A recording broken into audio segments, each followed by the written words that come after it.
Chapter 251.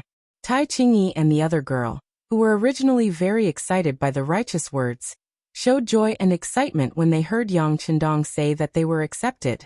They immediately agreed happily. Just as they were about to enter the academy, they remembered that the people from the 5 cities warden's office were right in front of them. If they couldn't solve this problem, how could they study in peace in the academy? Noticing that the 2 girls' footsteps were a little hesitant, Yang Qindong nodded lightly. These 2 had not been blinded by the joy in front of them, so it could be seen that they were still very rational.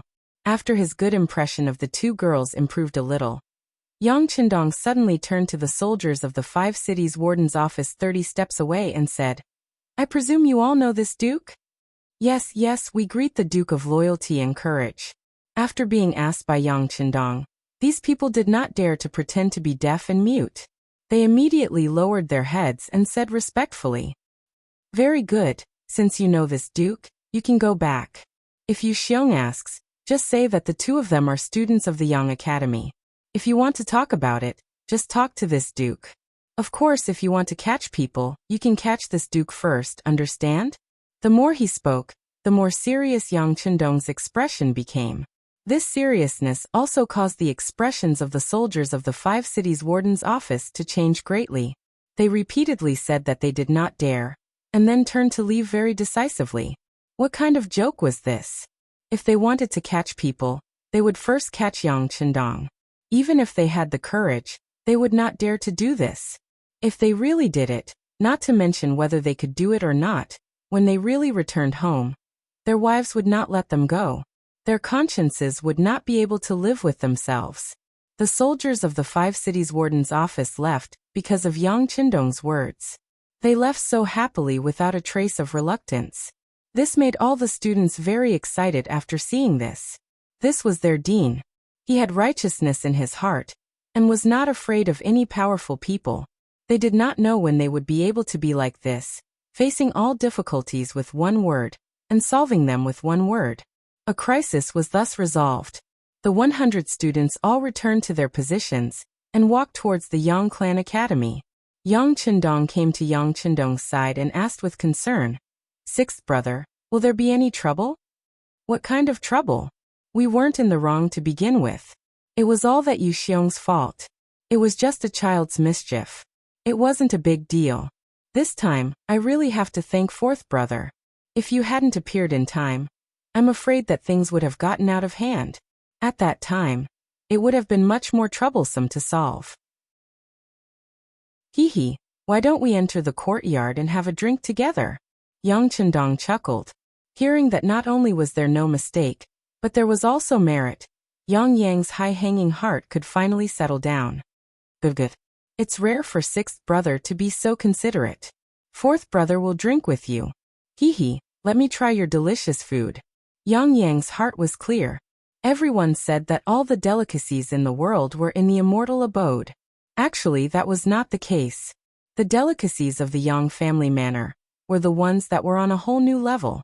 At that moment, the 2 brothers chatted and laughed as they walked towards the inner courtyard of the Yang family manor.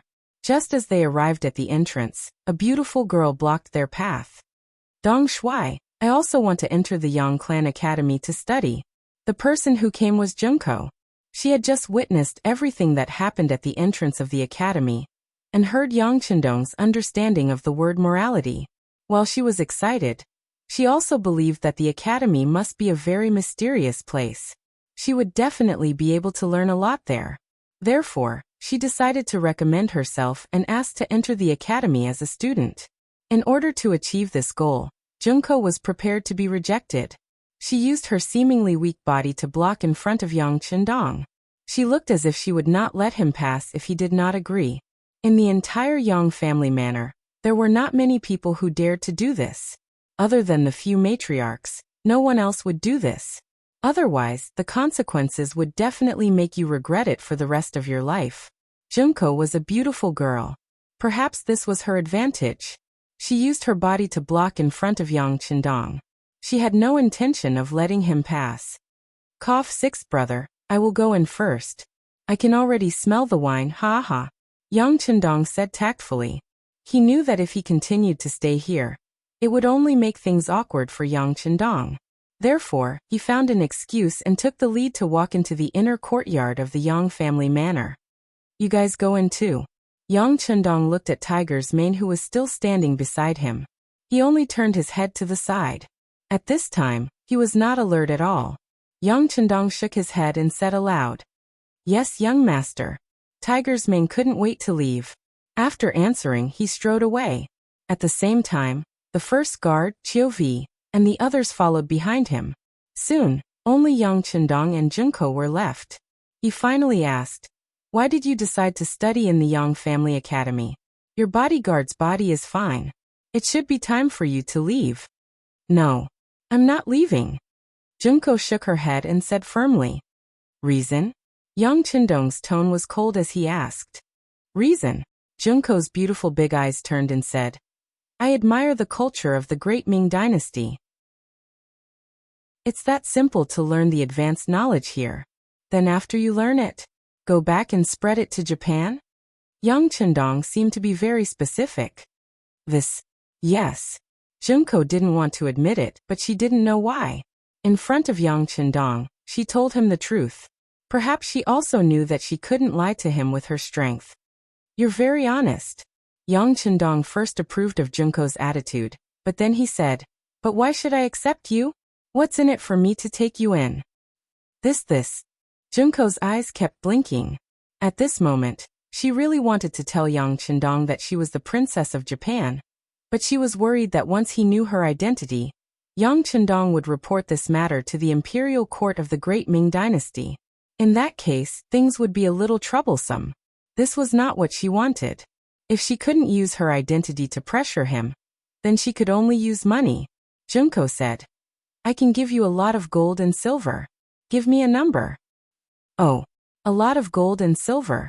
Hee, you should have some understanding of me these days. You should know that I am not short of money. In fact, I have a lot of money." Yang Chendong didn't seem to agree with Junko's reason. When she said this, Junko's face turned pale. That's right. Yang Chendong might not be the richest person in the great Ming dynasty, but if they were to talk about who was the best at making money, no one would dare to say they were the best if Yang Chendong claimed to be second. Junko's face was still changing. On the other side, Yang Chendong had already opened his mouth and said, "But who would dislike money? Since you want me to give you a price, I will give you 10,000 taels a day to study with me." What? Even though she had made some preparations, and was even waiting for Yang Chendong to ask for an exorbitant price, she was still extremely shocked when she heard that it was 10,000 taels of silver a day.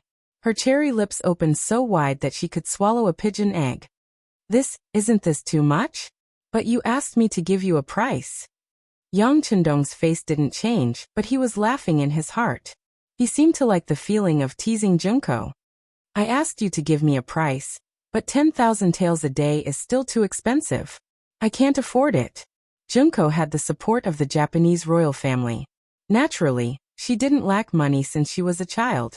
But 10,000 taels a day still scared her. Because even if the entire royal family added up all their expenses, they wouldn't be able to reach this amount in a day. If she reported the amount of money back to her country, she was afraid that she wouldn't be able to get through her father's trial. Seeing Junko being so honest and saying that she couldn't afford it, Yang Chendong had to shake his head and said, "Then there is no other way. You asked me to give you a price, but you can't afford it. You might as well not go to the academy to study."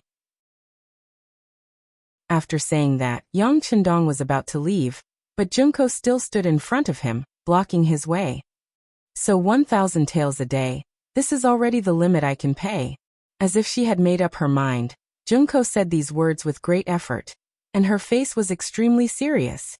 1,000 taels a day, in a month, it would be more than 30,000 taels. This was Junzi. Before she came to the great Ming dynasty, her father gave her a lot of good things, and some of them were even prepared for her future dowry. If it were other people, they wouldn't even dare to say such words. "Oh, 1,000 taels a day, it seems to be a lot. Okay, it's a deal.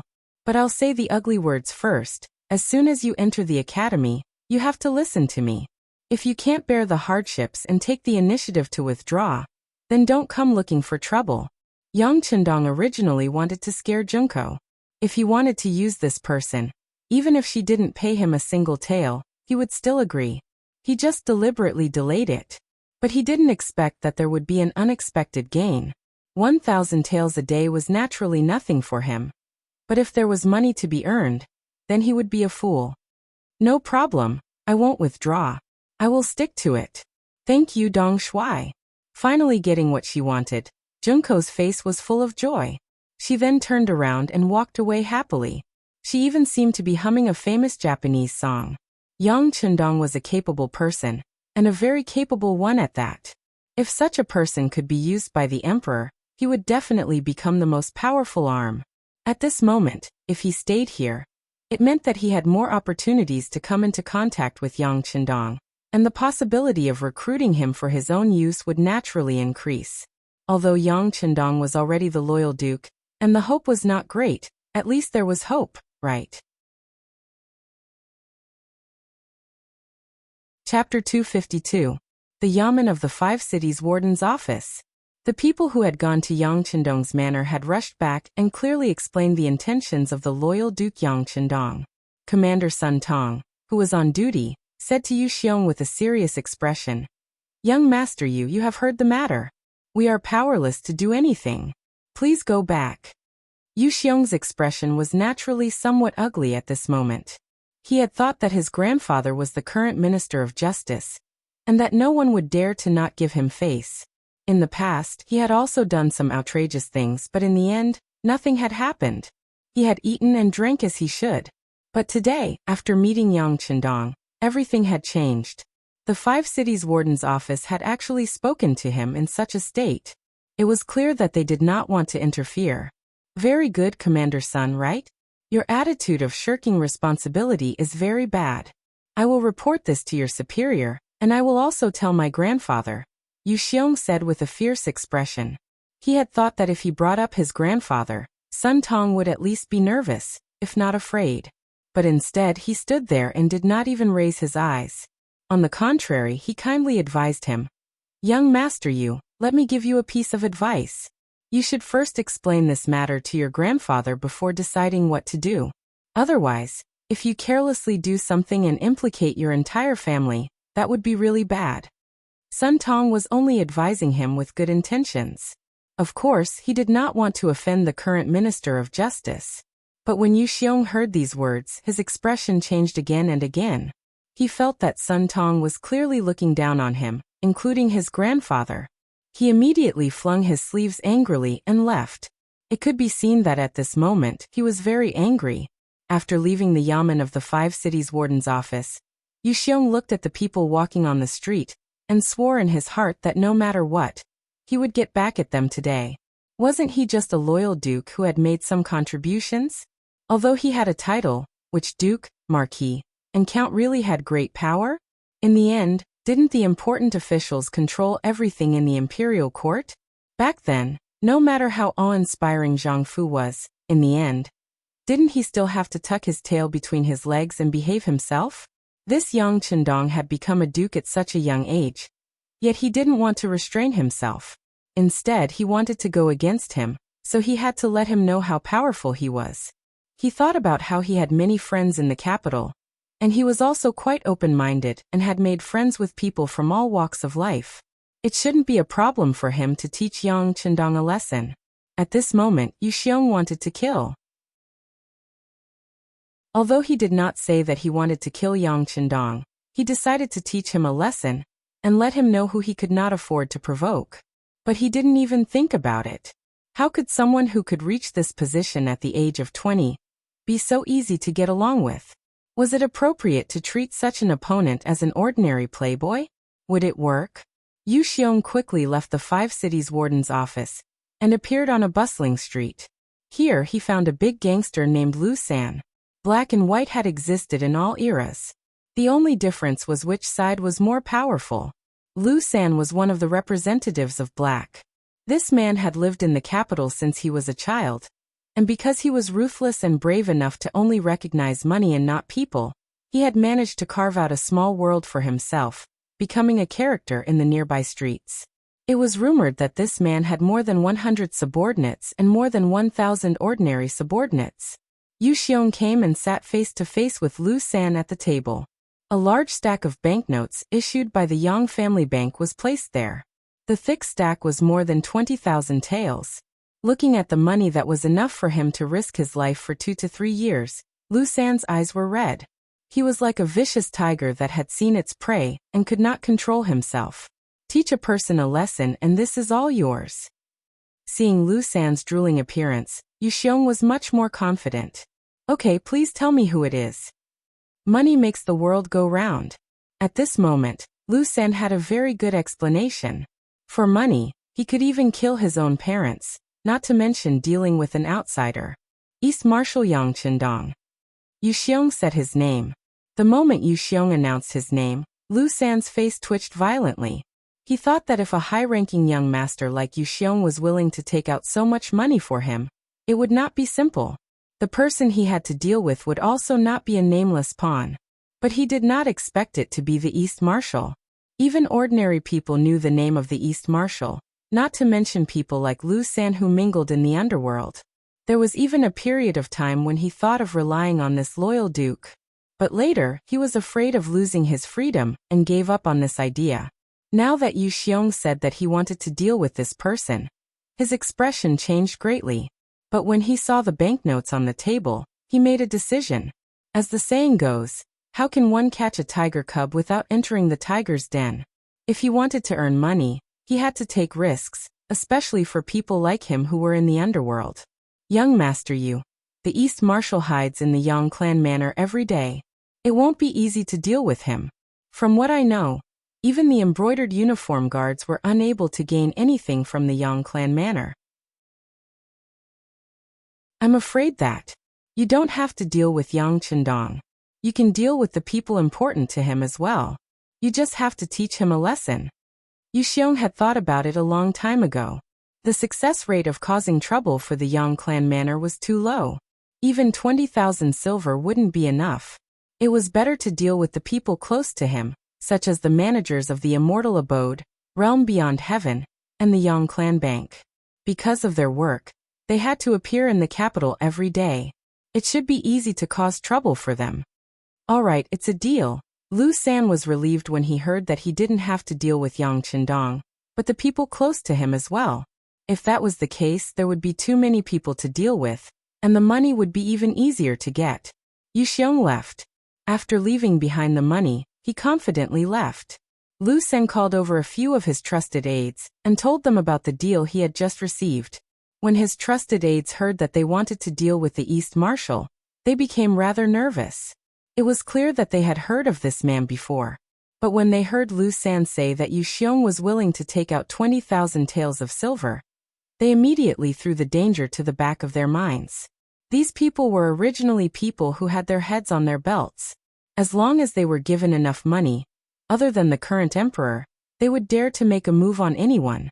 With the money to pave the way, they quickly reached an agreement. After much deliberation, they decided to target one of the managers of the Immortal Abode, Madame Shui. Madame Shui was Yang Qindong's third wife, and her status was not low. If something happened to her, Yang Qindong would definitely be heartbroken. If they could persuade her, they would have completed the mission Yu Xiong had set for them. Of course, there was an even more important reason for choosing this person. This person's beauty had made their hearts itch for a long time. If they could capture this person and satisfy their own needs, wouldn't that be killing two birds with one stone? As for how Yang Qindong would deal with them after they succeeded, if worse came to worst, they would just take the money and leave the capital. This wasn't the first time they had done something like this. Moreover, the true mastermind behind the scenes was Yu Xiong. Even if he wanted to make a move, the East Marshal should be dealing with this person. Why would he care about small fries like them? Lu San, who didn't understand Yang Qindong's temperament, believed himself to be a pile of dung, filthy and stinky. People like them, as long as they had some status, wouldn't have too many interactions with them. If something really happened, they would just be chased down by some officials on the surface. They had plenty of ways to deal with soldiers to ensure their own safety. Just like in the past, They had also done things to target nobles, but hadn't they still managed to survive until now? Treating Yang Qindong as an ordinary aristocrat was a mistake that Lu San and the others made in their understanding. What they didn't know was that there were some things that couldn't be done, or even thought about. Otherwise, the consequences would be far beyond what they could bear. Now that they had a common understanding, they began to make preparations. First, they would familiarize themselves with Madame Snow's route, and then they would find a suitable opportunity to strike. As Yang Qindong's third wife, Madame Snow was currently very busy. She was born as a singer, and she had a good singing voice, so she was like a fish in water in the immortal abode. Moreover, the world had been peaceful recently, and the immortal abode had flourished once more. It had reached a level of prosperity that was hard to come by.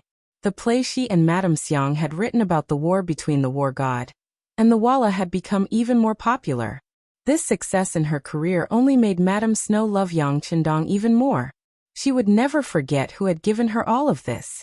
For this reason, no matter how busy she was, she would always make a trip back to the Yang clan manor every 3 days just to see her beloved. It was yet another busy day. From the time the immortal abode opened in the morning until nightfall, there were no empty seats. Madame Snow also busied herself for the better part of the day. After dinner, she left everything to Madame Xiang. The two of them had long since reached an agreement that unless there was something important, they would return to the Yang clan manor in batches to spend the night. After explaining everything, Madame Snow entered a soft sedan chair. As soon as she entered, she was overcome by fatigue, and before she knew it, she had fallen asleep. The 4 people carrying the sedan chair were all Lung Feng. This was the result of Yang Qindong's cautious personality. Even though the world was at peace, and the Walla had not only retreated, but had also begun to trade with the Great Ming, Dai Zong was also busy training the new army. It seemed like no one would do anything to him, but Yang Qindong was still very protective of his wives. He was well aware that there were some things that he couldn't afford to make a mistake, because a single mistake would leave him with lifelong regret.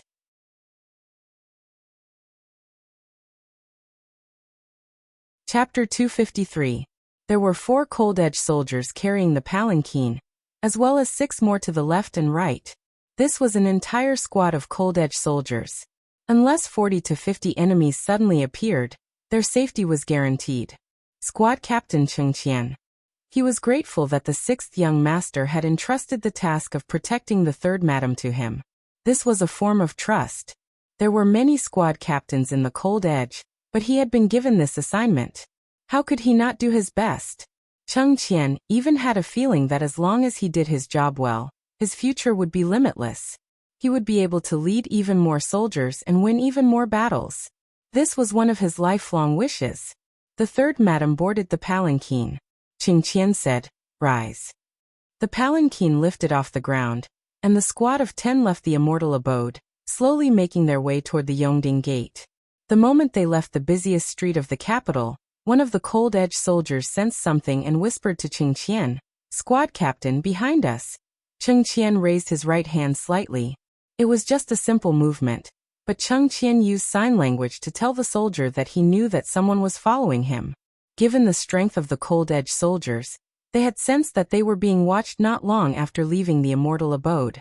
But the other party's methods weren't bad, so they couldn't be sure who was following them. How many were there?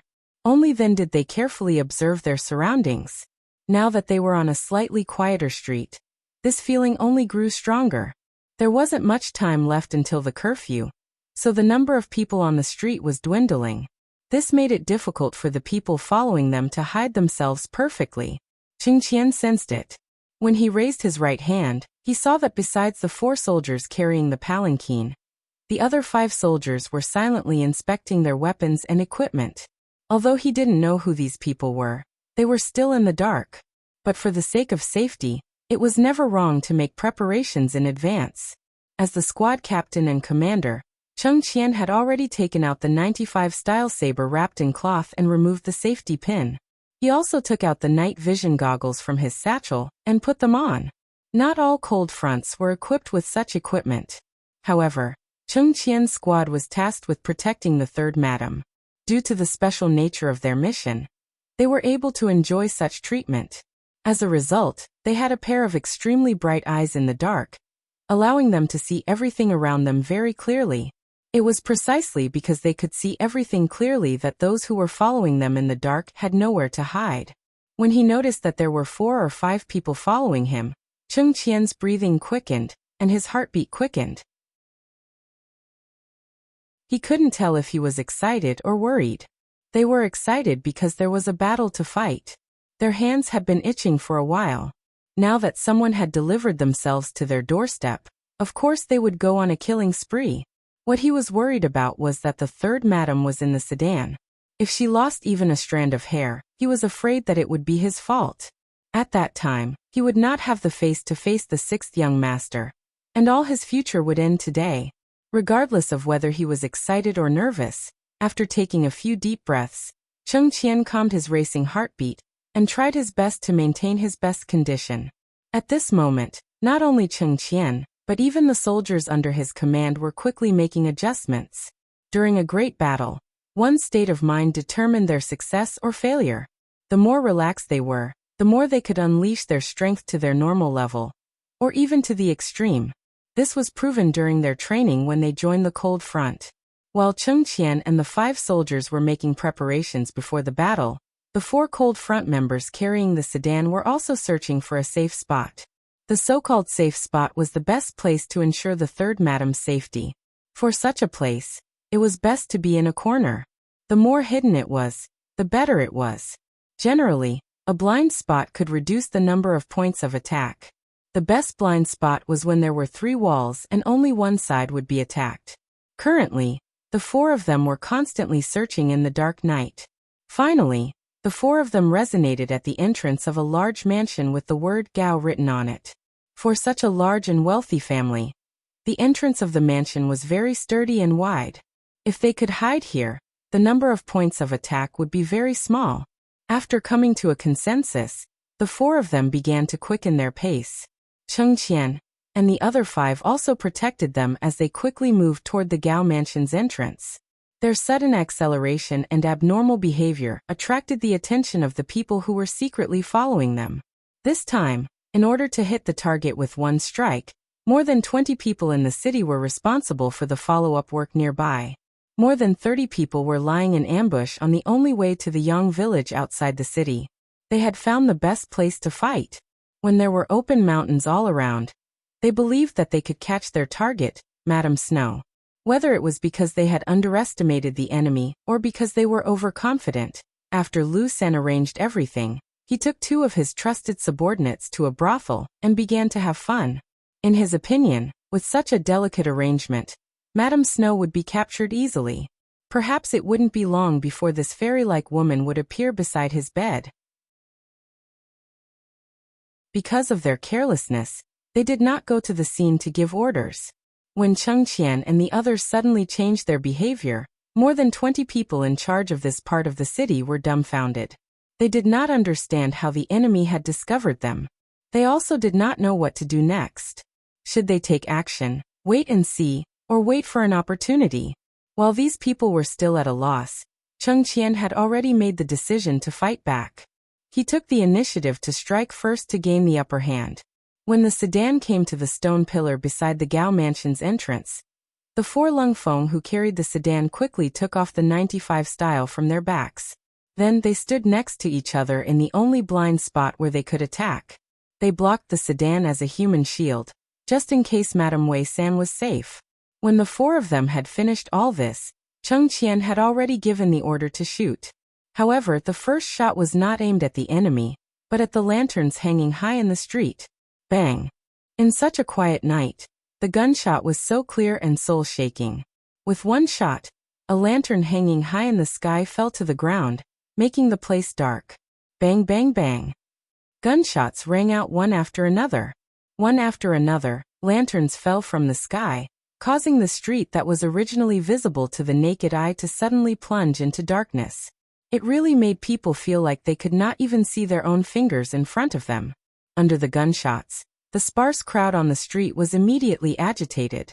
They covered their ears and ran around like headless flies, trying to relieve the fear and dread in their hearts. In contrast, The assassins who were prepared to follow them did not run around in all directions. However, the sudden darkness still stunned them and caught them off guard. When their vision turned completely dark, their habit prevented them from regaining their vision in a short period of time. The only thing they could do was to stay put and wait for their retina to recover from the situation in front of them. However, it was at this moment that Cheng Qian and the others made their move. With the help of the advanced night vision goggles, they immediately locked onto the people who were following them. Then they slowed down their breathing and exhaled slowly. After testing the direction of the wind, they focused their eyes and placed the index finger of their right hand on the trigger. Then they gently moved it. Spinning bullets flew out from the barrel of the gun. While the assassins were still waiting for their vision to recover, the bronze bullets accurately drilled into their bodies. Under the powerful lethality and accurate shooting, many of the assassins did not even know what was going on. They were either shot between their eyebrows or had their hearts pierced, causing them to fall to the ground. In just 10 breaths, 7 or 8 assassins were killed by a single shot. There were also 4 or 5 who were unlucky enough to move their bodies because they heard the gunshots and were not killed by a single shot. However, most of the bullets hit their bodies as well. It was just that the bullets did not hit the critical areas. This result caused many people to scream in pain. The sound of gunshots, shouts, running, and screams were incessant, creating a chaotic scene in the alley. Madame Shui, who was in the sedan, had already woken up. She instinctively wanted to lift the curtain and run out of the sedan. However, Yang Qindong's figure appeared in her mind, and she remembered what Lu Lang had told her. Remember, no matter who you are, once you encounter danger in the future, if you are outside, immediately lie down on the ground. If you are in the room, immediately find a safe place to hide. If you happen to be in the sedan, unless the guards let you go, you must not rush out. Also, try to lower your body as much as possible to reduce the chances of being hurt. Thinking of this, Madame Shui quickly squatted from her original sitting position. Then, she listened to the gunshots outside and hoped that Lu Lang would appear soon. The gunshots outside were loud and abrupt in the quiet night. The soldiers of the warden's office who were patrolling nearby heard the gunshots and quickly rushed over. Some of the nearby brocade guards also drew their embroidered spring sabers and ran over. However, these people were far inferior to the members of the Cold Front who were guarding the streets of the Immortal Abode, Sky Beyond, and Yang family's bank when they heard the first gunshot. Battalion Commander Wu Sheng was squatting in the courtyard, practicing the basics of stabilizing his lower body. However, when he heard the first gunshot, his camouflage jacket was already in his hand. Then he heard the faint sound of gunshots. He whistled, and a platoon of 30 Cold Front members quickly gathered.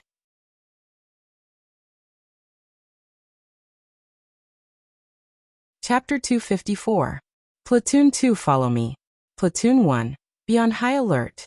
Platoon 3, be responsible for patrolling. If you notice any dangerous people approaching, you can shoot to kill if the warning is ineffective. While he was giving the order, Wu Sheng had already rushed out of the courtyard with 30 soldiers, following the sound of the gunshots. However, no matter which group it was, no matter how fast they were, they could not be faster than the assassins that had already surrounded the street. The sudden gunshot had indeed caused them quite a bit of damage, and they were even knocked dizzy. However, they did not forget what their mission was. Even with the sound of gunshots, it did not stop them from approaching the palanquin. This was also thanks to the darkness of the night. If it was during the day, they would not have the courage to approach the palanquin when they saw how tragically their companions died, and how accurate the firearms were. It was because of the cover of the night that they thought their opponents were only using firearms that were not accurate, and did not have much power. This was why they had the courage to approach the palanquin. With the help of the night vision goggles, Cheng Qian and the others continuously shot the assassins in black on the street. 1, 2, 3, 4. Soon, the street was filled with corpses. The smell of blood began to spread rapidly in the air, rushing into people's nostrils. It was so stimulating. In front of the 95 style, not a single assassin could get within 30 steps of the palanquin. They did not even have the chance to make a move before they died on the ground. Even when they died, they could not close their eyes. Without finding out the cause of their deaths, they could not close their eyes in peace. The assassins seemed to have been killed, and there was no movement. However, Cheng Qian did not have the slightest intention of letting down his guard. Fire a red signal flare, and explain the situation to the outside. At the same time, everyone stay in place and be alert. If you notice any danger, don't hesitate. Don't be afraid of wasting bullets. A red signal flare rose up following the order. It was so dazzling and eye-catching in the dark night. Even the hidden sentries in Yangjia village that were 15 miles away could see it clearly. Seeing that it was a red signal flare, the sentry immediately sent a signal to another sentry not far away. Soon, Yang Chendong in the Yang family manor received the news. During the day, he taught the students numbers. In the Ming dynasty, it was also known as arithmetic. When the numbers 1, 2, 3, 4, 5 appeared, it made the 100 students feel strange and curious. In fact, such numbers had appeared before, but because there was a kind of number called Swanshu at that time, it was more convenient to write, so Arabic numbers were not popularized in our country in time. Now that it was taken out by Yang Chendong, everyone was curious as to how it could be calculated in such a way. However, when the multiplication formula was read out, everyone was shocked. It turned out that arithmetic could have such a pattern and be so simple. For a moment, everyone was shocked. Hu Yan, Xiao Yin, and the others who were listening from the side were also shocked by this method. For a moment, everyone's mood to learn was very high. At the end of the day, Yang Chendong's mouth was a little dry from all the teaching. Not long after class ended, he heard a subordinate report that a red signal flare had flashed in the capital. According to the agreement, a red signal flare meant that there was danger, but it had basically been resolved. When there were only 2 flare, it meant that there was a need for backup. When there were 3 flare, it meant that there was an emergency. But even though he knew the significance of a red signal flare, Yang Chendong was still a little nervous. He did not know who was going to attack his faction. Thinking that there was nothing wrong with being careful, he immediately gathered a platoon of cold front soldiers, brought along Tiger's Mane, Beta Persei, and Chiovi's first guard squad, and rushed to the capital. After he left, the Yang family manor was also quickly placed under martial law. Battalion Commander Teng Shan led the remaining 2 platoons of cold front soldiers to guard it to ensure that nothing went wrong. In the capital, Cheng Qian's squad of soldiers had been on high alert this entire time. Even though the corpse was not far away, no one went to investigate. This continued until Battalion Commander Wu Sheng arrived with the first batch of soldiers. After the 2 sides met up, they immediately began to inspect and deal with the scene. Fortunately, they found 2 uninjured assassins and quickly detained them for a sudden interrogation. But just as this was done, the embroidered uniform guards and the 5 cities warden's office arrived. Just as they were about to approach the scene, they received a warning from Battalion Commander Wu Sheng. Those who have come, listen up. I don't care who you are. Which yamen do you belong to? This place has already been sealed off. No one is allowed to approach. Otherwise, don't blame the bullets for not having eyes. With Wu Sheng's words and the mention of the banner of his mercenaries, the soldiers of the 5 cities warden's office naturally obediently stood their ground. On the other hand, the embroidered uniform guards who came relied on their status to shout that they were the emperor's personal guards and had the right and duty to inspect everything. As they shouted, they also tried to move closer. Bang! Bang! 2 gunshots suddenly rang out, hitting the feet of the embroidered uniform guards who were about to step forward. The dust that was kicked up instantly taught them how to behave. The originally shouting voices immediately became much softer until there was no more movement. The mercenaries had once more used their strength to show the outside world that they were not subject to any restrictions. Anyone who dared to challenge their military discipline would have to pay the price in blood. No one moved forward, but this did not mean that no one was paying attention. On the contrary, it didn't take long for the upper echelons of the embroidered uniform guards and the 5 cities warden's office to arrive. This included Inspector Shi Heng, who had returned to the capital before the end of the year, Commander Sun Pe, Commander Lu Gui, and fellow Commander Ji Guang. What's going on in front? Why was there a gunshot? As soon as Shi Heng appeared, he asked arrogantly. Shi Heng had been promoted to Inspector General, Commander-in-Chief, and Count of Wuxia for his meritorious service, and then he had led an army of 150,000 soldiers to battle the Walla. But because he had been too careless, he had been schemed against and lost the battle. If not for Yang Qindong's timely intervention, the capital would have been lost. Logically speaking, a defeated general was a guilty general and should have been punished and imprisoned. But in the Great Ming, nothing was absolute. Meritorious officials could not receive substantial rewards, while guilty officials could rise to the heavens in a single step. This was a characteristic of the time. In the Great Ming, a person's meritorious service was not determined by how capable they were. In the end, it depended on whether they obeyed the emperor and obeyed imperial authority. Shi Hung originally had the merit of being the emperor. This time, after he came back, he spent a lot of money and even bribed Jining. In addition, when he saw Zhu Qiyu, the Daizong, he was in pain with snot and tears. He said that he was loyal to the emperor and would listen to the emperor's orders. He was willing to do anything for the emperor. After a few maneuvers, Zhu Qiyu was truly moved. Not only was he not punished, but he was also reinstated to the position of military governor. He was even given the important task of rebuilding the army with Jining. He was promoted from his original position of Count Wuqing to Marquis Wuqing. Zhu Qiyu's intentions were extremely clear. He wanted to promote Shi Hung and restrict Yang Qindong's influence in the army. Regaining the emperor's trust and wielding great power made Shi Hung feel like he didn't know the immensity of heaven and earth. As soon as he arrived, he began to speak as if he were the master of this place. In response to Shi Hung's behavior, the subordinates all lowered their heads in silence. These people had been in the capital for a long time, and many of them had even witnessed the battle between the mercenaries and the Walla. Naturally, they knew how powerful these people were.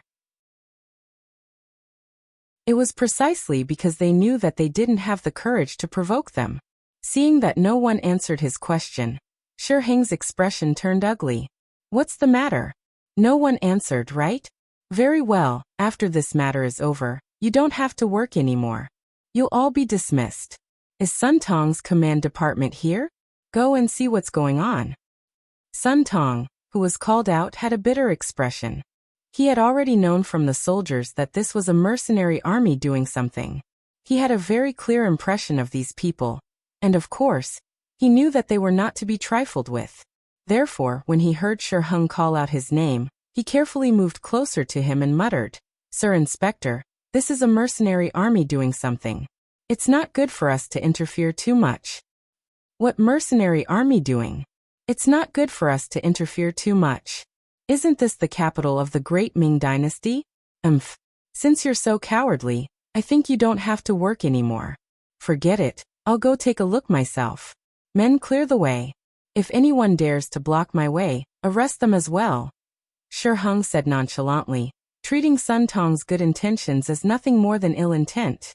After Shi Hung gave the order, the soldiers he brought opened the path and walked toward the center of the battlefield with great fanfare.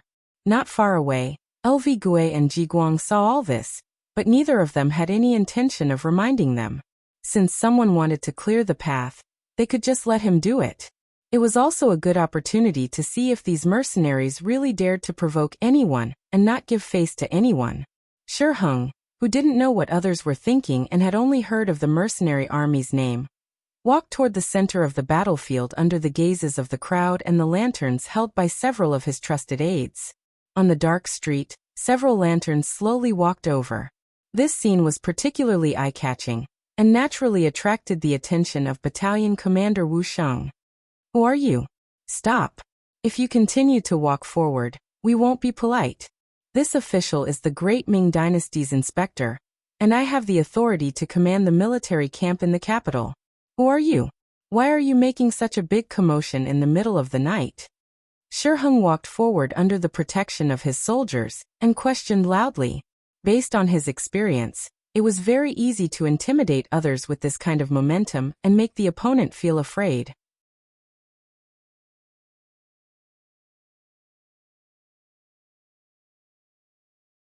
This was a human's instinctive reaction when faced with fatal danger.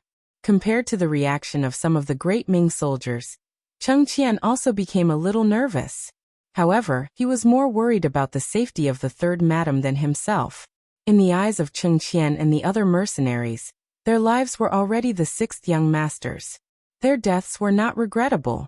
After all, the first lesson on the first day of joining the mercenaries was to face death and not be afraid of death. However, the third madam was different. If something happened to her, even if they all died, it would be difficult for them to truly close their eyes and die in peace. Under the night vision goggles, he saw that there were at least 300 great Ming soldiers with bows and arrows.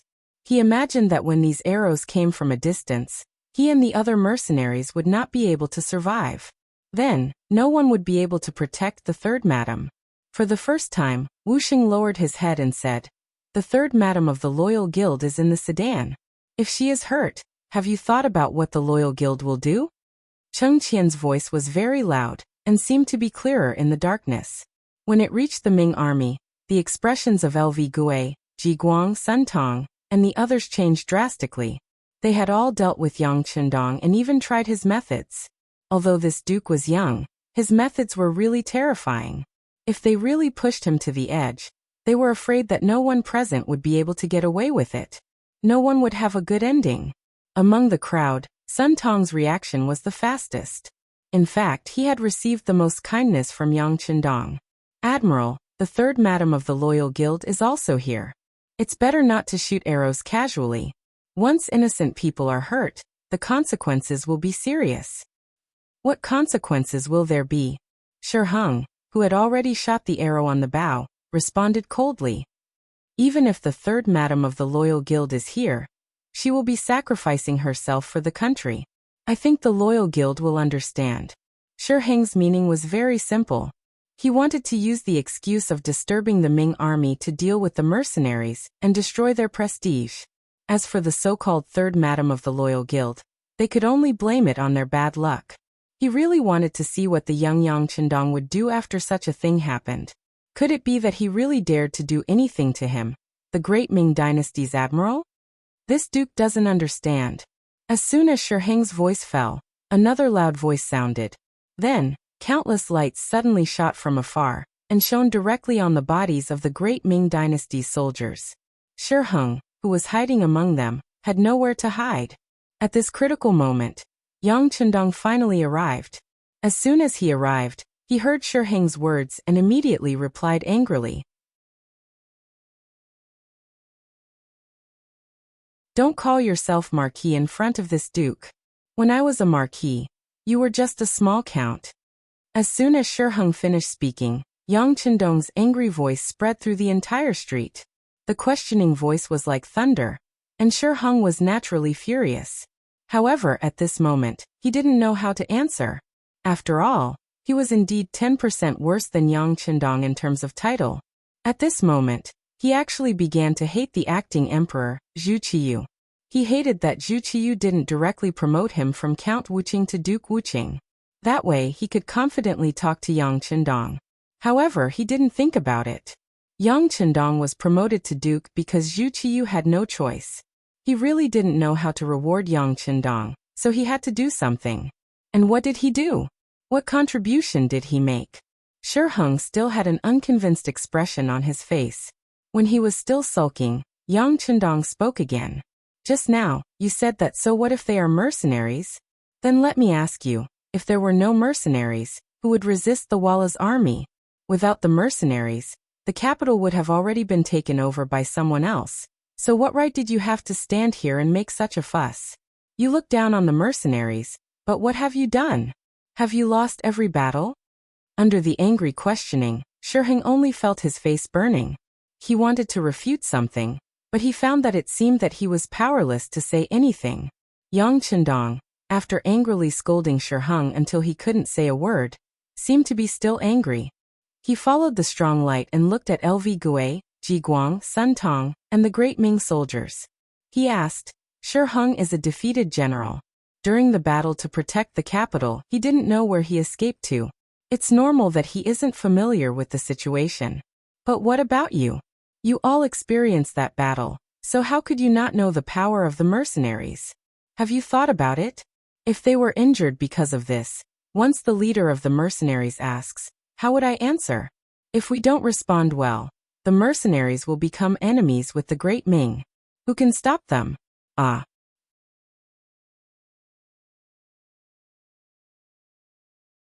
Chapter 256. And you genie guards, don't you like to join in the fun? Do you like to watch the fun? You clearly know that this Duke's third madam is here, but you didn't say anything. Do you want the previous incident to happen again? In anger, Yang Chendong said threatening words. As for the previous incident, it was naturally referring to the eunuch who claimed to be his duke and clashed with Yang Chendong's title of duke. Later, when the reminder was to no avail, more than 10 eunuchs and stewards were threatened in one night and almost lost their lives. After that incident, no eunuch called himself master anymore. Even if they had to call him master, they had to call themselves master. Now Yang Chendong mentioned this incident. It was obvious that he intended to admit that he arranged for someone to do that. But with such an admission, LV Gui did not dare to question him. On the contrary, he hurriedly lowered his head. He, who had experienced Yang Chendong's power more than once, naturally knew the serious consequences of angering him. As soon as Yang Chendong appeared, he first reprimanded Shi Heng. Then LV Gui, Ji Guang, and Sun Tong did not run away. Even the soldiers of the Great Ming dynasty lowered their heads in shame. With such momentum, there was no need to continue the war. The winner had already been decided. Under the angry reprimand, no one dared to confront him. Yang Chendong seemed to be less angry. He turned around and walked to the side of the soft sedan. As soon as he opened the curtain, Madame Snow, who was wearing a brocade robe, plunged into Yang Chendong's arms and shouted, "Lu Lang, I'm scared. I almost couldn't see you again." "Don't be afraid. With Lu Lang here, no one will dare to bully you." Yang Chendong reached out and patted Madame Snow's back. He looked at Qing Qian and said, "Tell me what's going on." "Master, it's like this." In order not to expose his relationship with Yang Chendong in front of outsiders, Qing Qian did not call him the sixth young master directly. Instead, he called him master. "Tonight, we'll send third madam back to Yang Manor." From Qing Qian's mouth, he recounted everything that happened that night from beginning to end. From these words, everyone finally understood what had happened and why the mercenaries had opened fire in the city. At the end of his speech, Qing Qian pointed to the ground and said, "Duke, all the bodies of the killers are here. There are still 2 survivors. They just confessed that they are the subordinates of Lu San, a scoundrel in the city. They were ordered by their boss to cause trouble for third madam." "Lu San?" Yang Chendong repeated the name, his eyes filled with murderous intent. He then turned his head abruptly and looked at Lu Gui, Sun Tong, and the others, saying, "Everyone should have heard very clearly what's going on. Next, will you be the one to capture this person, or will I be the one to do it?" "We'll do it." Capturing criminals is one of the responsibilities of the embroidered uniform guards, Lu Gui quickly said. Lu Gui hurriedly interjected. He didn't dare to leave the task of capturing people in the city to the mercenaries. If they really were to do it, the gunshots on the streets would inevitably injure the innocent. When the time came, the capital would fall into chaos, and he wouldn't be able to bear the responsibility for the crime. "Yes, we'll do it. The warden's office of the 5 cities will fully cooperate with the embroidered uniform guards." Sun Tong also quickly expressed his position. Shi Heng, on the other hand, had been standing to the side. It was as if he had become an outsider as he watched Yang Chendong give orders. "Well, I'll leave it to you. If you can't catch Lu San or catch a dead person, I'm afraid you'll have to report that the mercenaries were almost killed. At that time, if anything happens, you'll have to deal with it yourself." After explaining the seriousness of the matter, Yang Chendong turned and left, carrying Madame Shui, under the protection of the others. Yang Chendong left, but the matter was far from over. The embroidered uniform guards and the warden's office of the 5 cities immediately took action. For someone like Lu San, who had a criminal record, it was not difficult to find him. An hour later, Lu San, who was waiting for news in the red light district, was caught. Yang Chendong personally sent Madame Shui to his luxurious carriage and rushed back to the Yang village with a large group of people. Hu Yan and Xiao Yin had been waiting in the village for a long time. When they saw that Madame Shui was safe and sound, they breathed a sigh of relief. Young master. In the courtyard of the inner courtyard, Yang San had already knelt on the ground. The security bureau had not noticed Lu San's sudden action at all, which was a dereliction of duty. Fortunately, Madame Shui was fine. Otherwise, Yang San really did not know how to face the young master. Yang Chendong, wearing a cotton cloak, came to the courtyard and stood in front of Yang San with a cold and stern face. Yang San was obviously angry, which made him feel even more at a loss and lower his head. Tiger's Mane and Beta Persei stood on either side of Yang Chendong. They wanted to say something for Yang San, but before they understood the young master's meaning, they did not speak. The tense and depressing atmosphere lasted for a while. When Yang San could not help trembling because of the pressure, Yang Chendong finally said, "Try to control as many forces as possible. This kind of thing will not be allowed to happen again. As for how much money you need, just write a report." Yang Chendong's voice contained no emotion. Madame Shui had almost had an accident. It was impossible to say that he was not worried, but it was also impossible to blame the security bureau. After all, the capital was too big and there were too many people. How could they be aware of everything? The only thing they could do now was to constantly increase the strength of the guards and strengthen the strength of the security bureau. With enough money, they should be able to take some precautions. Yang San had been kneeling on the ground. It was not until Yang Chendong left that he slowly stood up. Tiger's Mane, who stayed on the side, stepped forward and comforted the subordinate. "Don't blame the young master for being angry. Madame Shui almost had an accident this time. Anyone would not be able to bear it." "I know. The young master has been very kind." Yang San nodded heavily. Of course, he did not blame the young master. He had thought that after such an incident, he would not be able to keep his position, and might even be kicked out of the family. However, the young master still gave him a chance. As the saying went, a gentleman would die for his bosom friend. Even though Yang San's life had long been the young master's, this belief became even more firm. Not to mention how angry Yang Chendong was in the Yang manor. After Lu San was captured in the capital, he did not even last a night. Under the various methods of the brocade guards, he confessed everything. He directly said that Yu Xiong had spent 50,000 taels of silver to hire him to make trouble for the Duke of Loyalty. Yu Xiong was the mastermind behind the scenes. Once the result was out, someone sent the news to the palace, someone sent the news to the Yang manor, and someone sent the news to the Yu manor. Imperial City, Imperial Palace. Last night's incident had already been reported to the emperor. The acting emperor, Zhu Qiyu, had already learned the whole story from Jining and Shi Heng. Zhu Qiyu did not comment on the fact that Yu Xiong wanted to make trouble for Yang Chendong. There were always some people in the world who were incomparably daring. Even he couldn't help but want to curse them for seeking death. But on the other hand, the fact that the mercenaries had killed people in the city truly displeased him. This was the capital of the Great Ming Dynasty, at the foot of the imperial city. The mercenaries had brazenly killed people on the streets. When had they ever cared about what other people thought? Who had given them the authority to enforce the law? But Zhu Qiyu had no choice but to suppress his anger.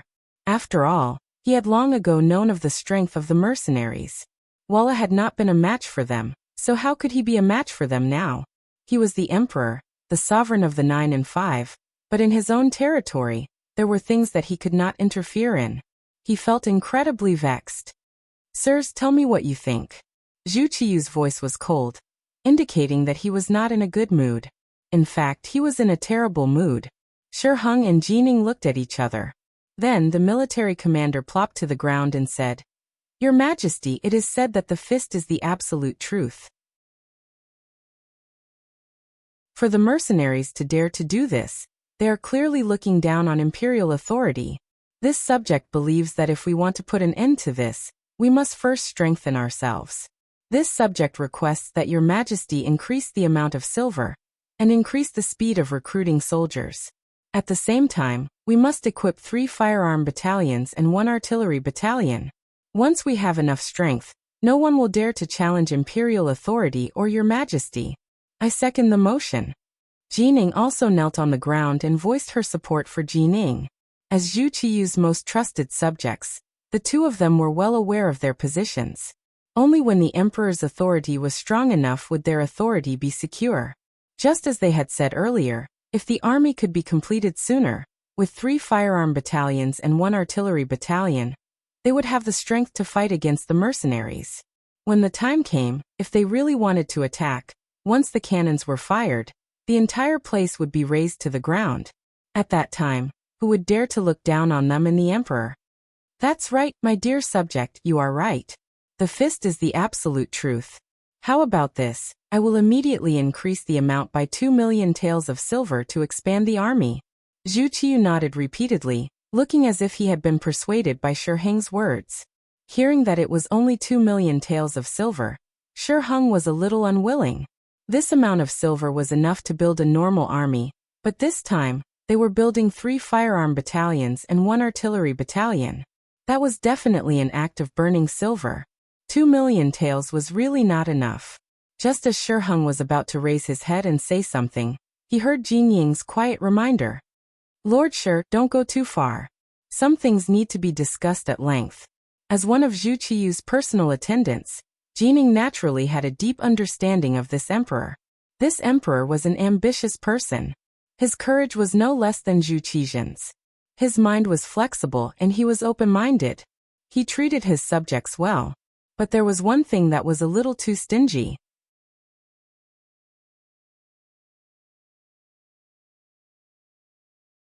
Chapter 257.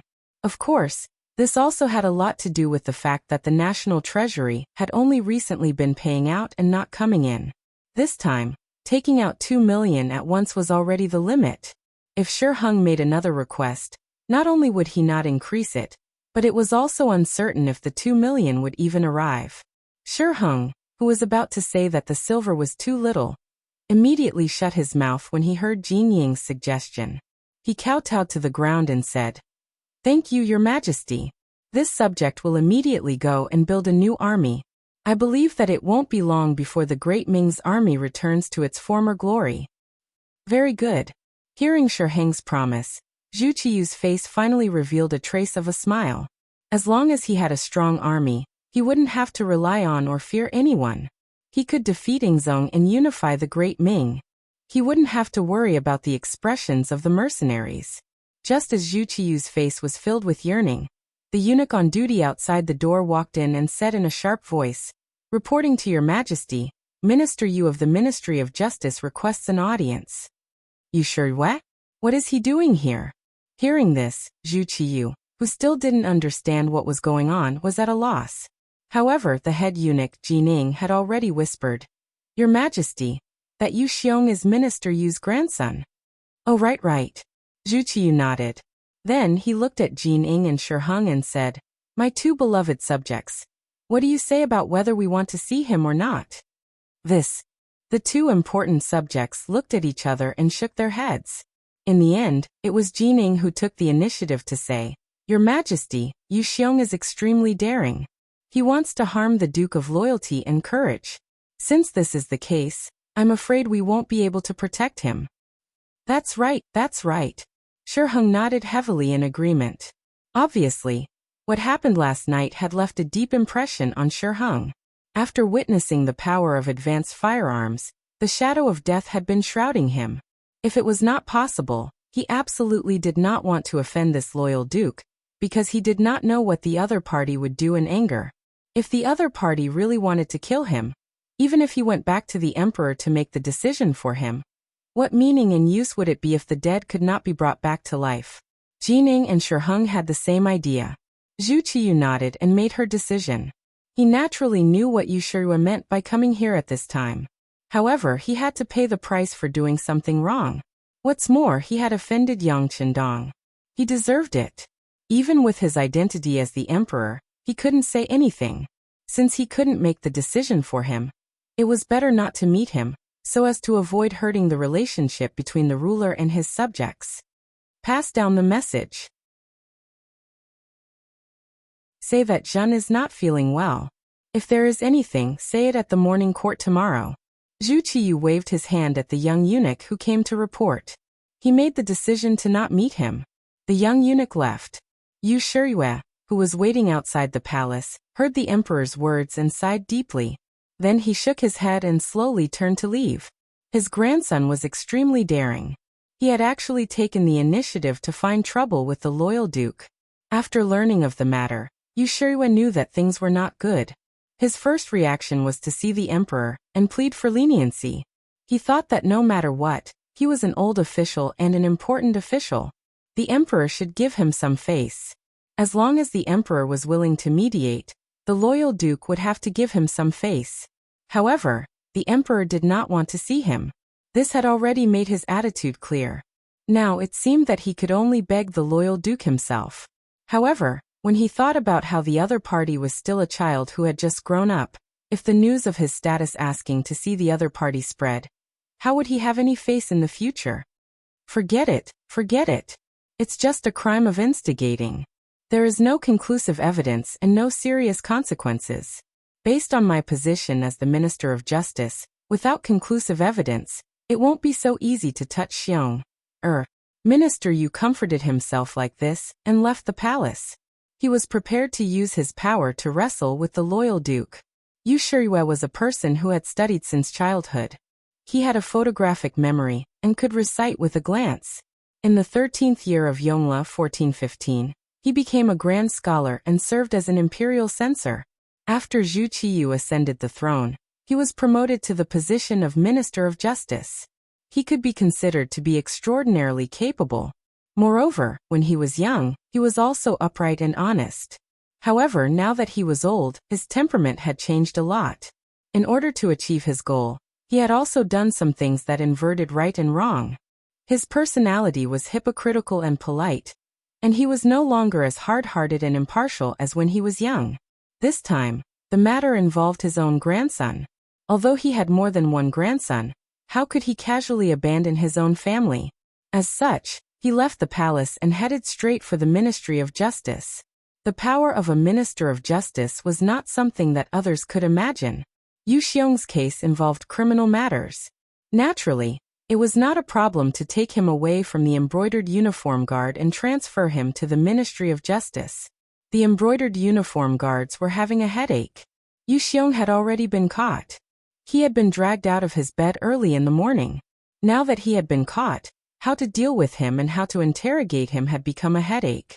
On one hand, it was the loyal duke, who was the victim. On the other hand, it was the old Minister of Justice. It seemed that no matter what they did, it would be easy to offend them.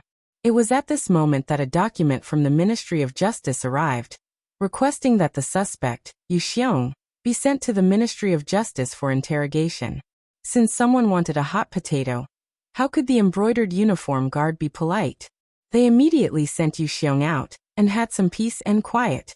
The Ministry of Justice took over, and the news was quickly sent to Yang Chendong.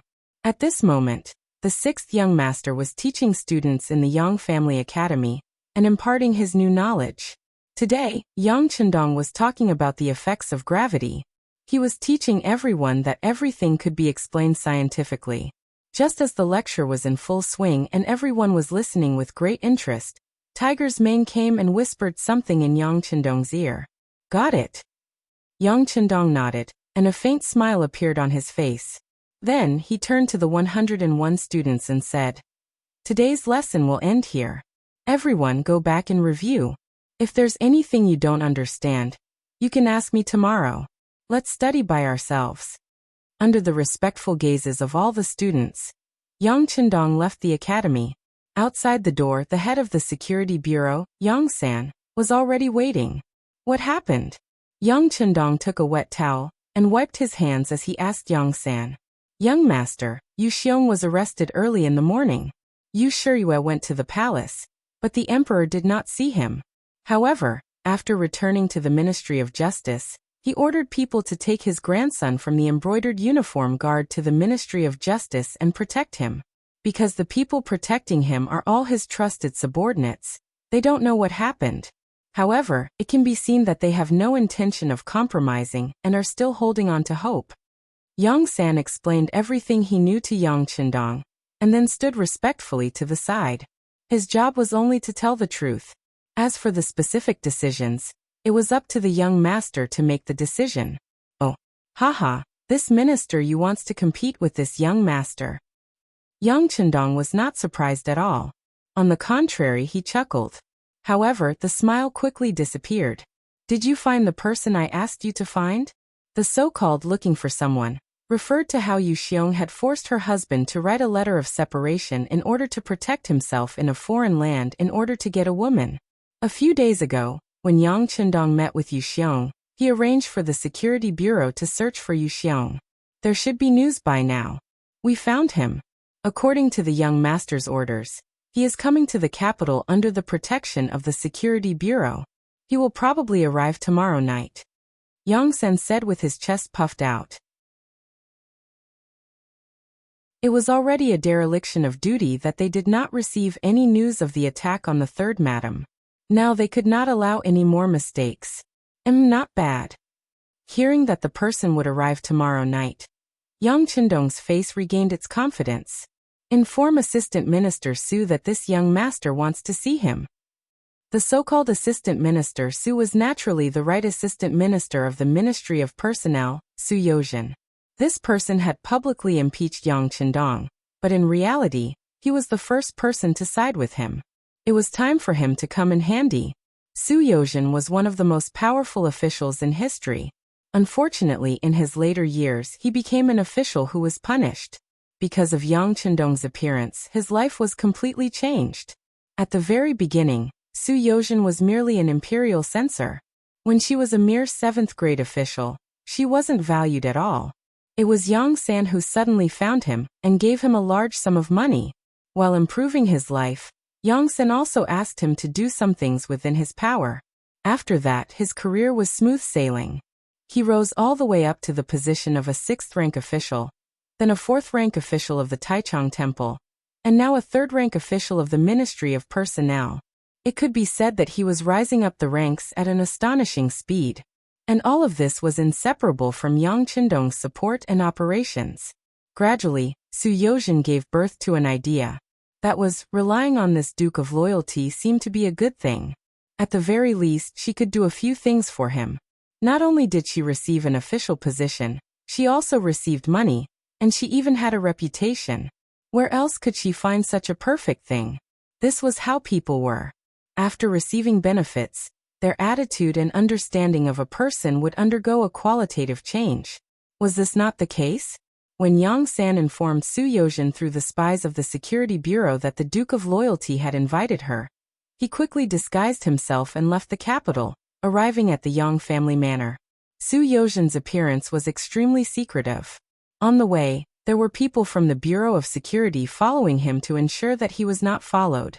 Not long after, a carriage stopped in the backyard of the Yang manor. Su Yozhen, dressed in a black robe and a bamboo hat, stepped out of the carriage.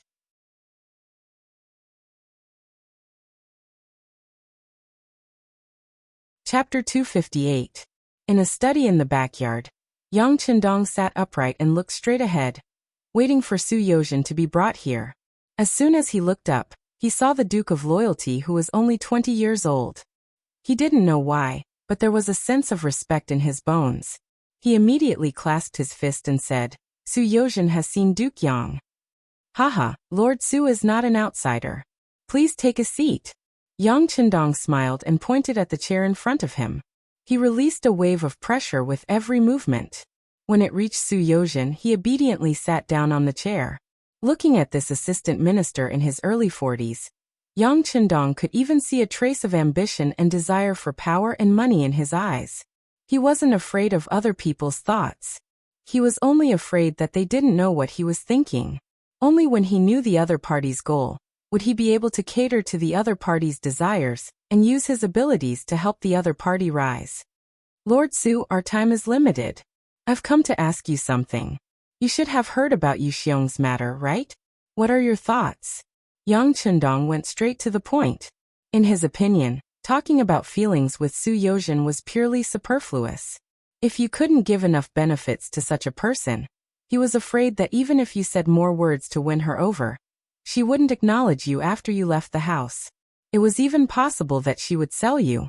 When Su Yozhen heard Yang Chendong's straightforwardness, She was stunned at first, but she soon recovered her natural state. On the way here, Su Yozhen had seriously considered the reason why Yang Chendong wanted to see him. In the end, he concluded that it was because of Yu Xiong. How could it be so easy to wrestle with the current Minister of Justice? Although he had been promoted very quickly, and was now the right assistant minister of the Ministry of Personnel, his foundation was still too shallow. If he didn't make any great contributions, he would probably stay in this position for 10 or 20 years, or even his entire life. It was precisely because she knew her own situation that Su Yozhen hoped to have an opportunity to perform, and the matter between Yang Chendong and Yu Shuriwei was undoubtedly an opportunity. As long as she performed well, it was possible to gain a lot of benefits from it. Therefore, when Yang Chendong asked the question, Su Yozhen only hesitated for a moment before bluntly saying, Yu Xiong is extremely daring. He actually dares to have crooked thoughts about the current duke. He should be killed as a warning to others. Not bad. Yang Chendong smiled warmly, seemingly very satisfied with Su Yozhen's answer. But I don't know if Lord Su has any ideas? You must know that Yu Shuriwei was able to replace the Minister of Revenue, Jin Lian, as the Minister of Justice because he has the trust of the Daizong Emperor. Without sufficient reason, it is impossible to take away his position. After Daizong Emperor took the position, there were naturally many changes in the way people worked. There were people who were disappointed and people who were favored. Yu Shuriwei was one of the people who benefited. It was impossible for him to not have the Daizong Emperor's trust. This was also the biggest obstacle for Yang Chendong to take action against him. Yes, Duke Yang is right. This Minister Yu is quite capable. It won't be easy to take action against him. Su Yozhen agreed with this view. In his heart, he even felt that Yang Chendong going against Yu Shuriwei wasn't a wise move. Of course, not being optimistic didn't mean that he would oppose it. Again, Su Yozhen's ambition wasn't small. He wasn't satisfied with the current situation. What he needed was an opportunity. If the world was peaceful, there wouldn't be any opportunities. Only in troubled times would he be able to fish in troubled waters. Although he said it wouldn't be easy, he directly said that he wanted to take action against Yu Shuriwei. It could be seen that Su Yozhen had already made up his mind.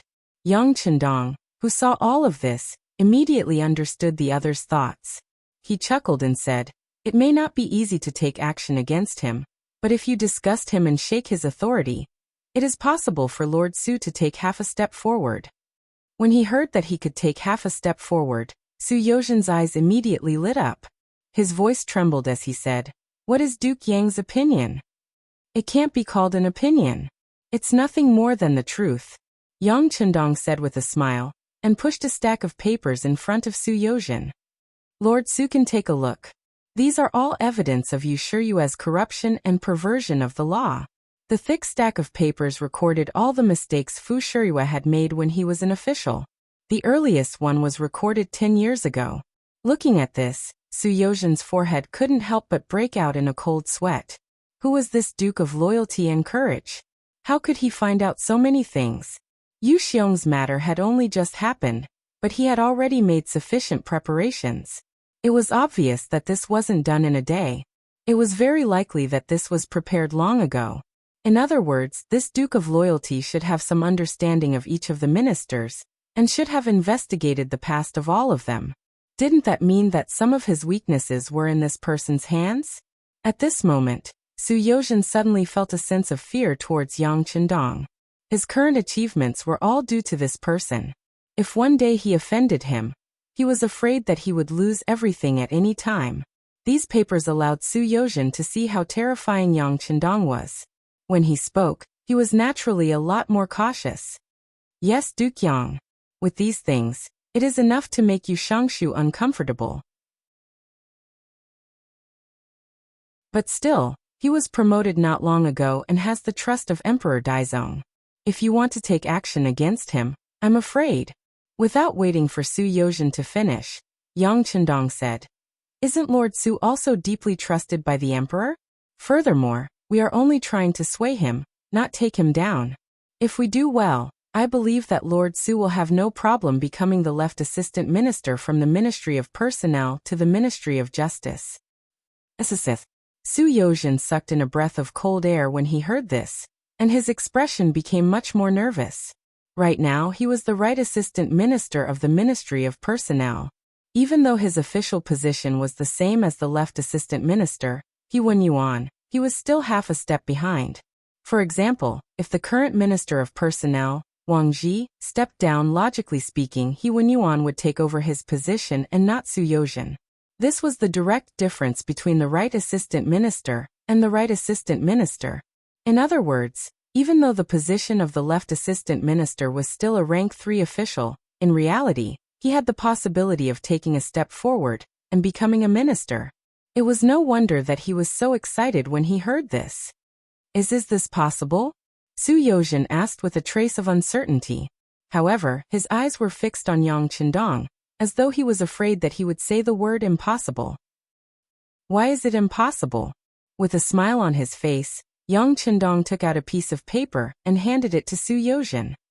These are some of the things that the current left assistant minister of the Ministry of Justice has done.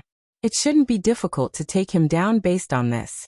As for whether Lord Su will be able to get what you want, that will depend on your own methods.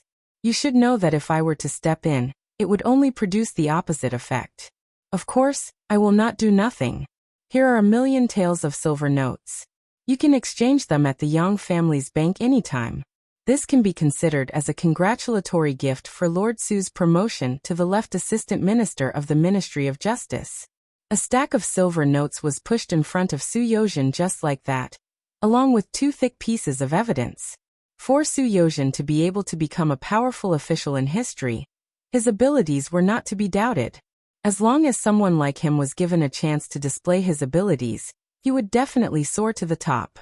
With money and evidence, Su Yozhen's heart thumped. At this moment, he seemed to be able to see his future as an official. With a red face and a racing heart, he reached out and put away the items one by one. Then he cupped his hands and said to Yang Qindong, "Duke Yang, Yozhen thanks you for your help. In the future, your needs will be my needs." Haha, Lord Su, there's no need to be so polite. We're already on the same boat. As long as I'm fine, I can guarantee Lord Su's safety and prosperity. Laughing heartily, Yang Qindong pulled Su Yozhen onto his boat. He believed that with the evidence of the 2 officials, Su Yozhen wouldn't have the courage to fall out with Yang Qindong. If he really did that, he didn't know if anything would happen to the Duke of Loyalty, but he would definitely be dead. Su Yozhen left. When he left, his steps were much bolder than when he came. Seeing that the guest had left, Tiger's Mane walked up and asked with a cautious tone, "Young master, isn't it too much to give him 1,000,000 taels?" "Not much. In the future, his usefulness will be far greater than this number," Yang Qindong said with confidence. With so many properties, the thing he didn't lack the least was money. As long as a problem could be solved with money, it naturally wouldn't be a problem. Ministry of Justice Yamen. Yu Xiong was brought here and quickly received different treatment. It wasn't like when he was locked in the brocade guard's cold iron window. Instead, he was in a clean and tidy single room, and there was food and drink available. What kind of joke was this? The grandson of his immediate superior was locked up here, so he should enjoy special treatment. Not to mention, until now, the case hadn't been determined. As soon as Yu Xiong appeared here, he was no longer in the sorry state he was in when he was caught by the brocade guard in the morning. Instead, he ate lavishly and threw all his worries to the back of his mind. His grandfather wouldn't leave him alone. After knowing this, he could rest assured. Lu San, who was caught together with him, received inhuman treatment in the prison of Ministry of Justice. He had basically been tortured by all kinds of torture. A layer of his skin had been peeled off, so he changed his statement and took the responsibility of dealing with Madame Snow alone. After Lu San changed his statement, Yu Xiong basically had nothing to do. He just needed to wait for the case to be settled, and then he could go home openly and continue to be a tyrant.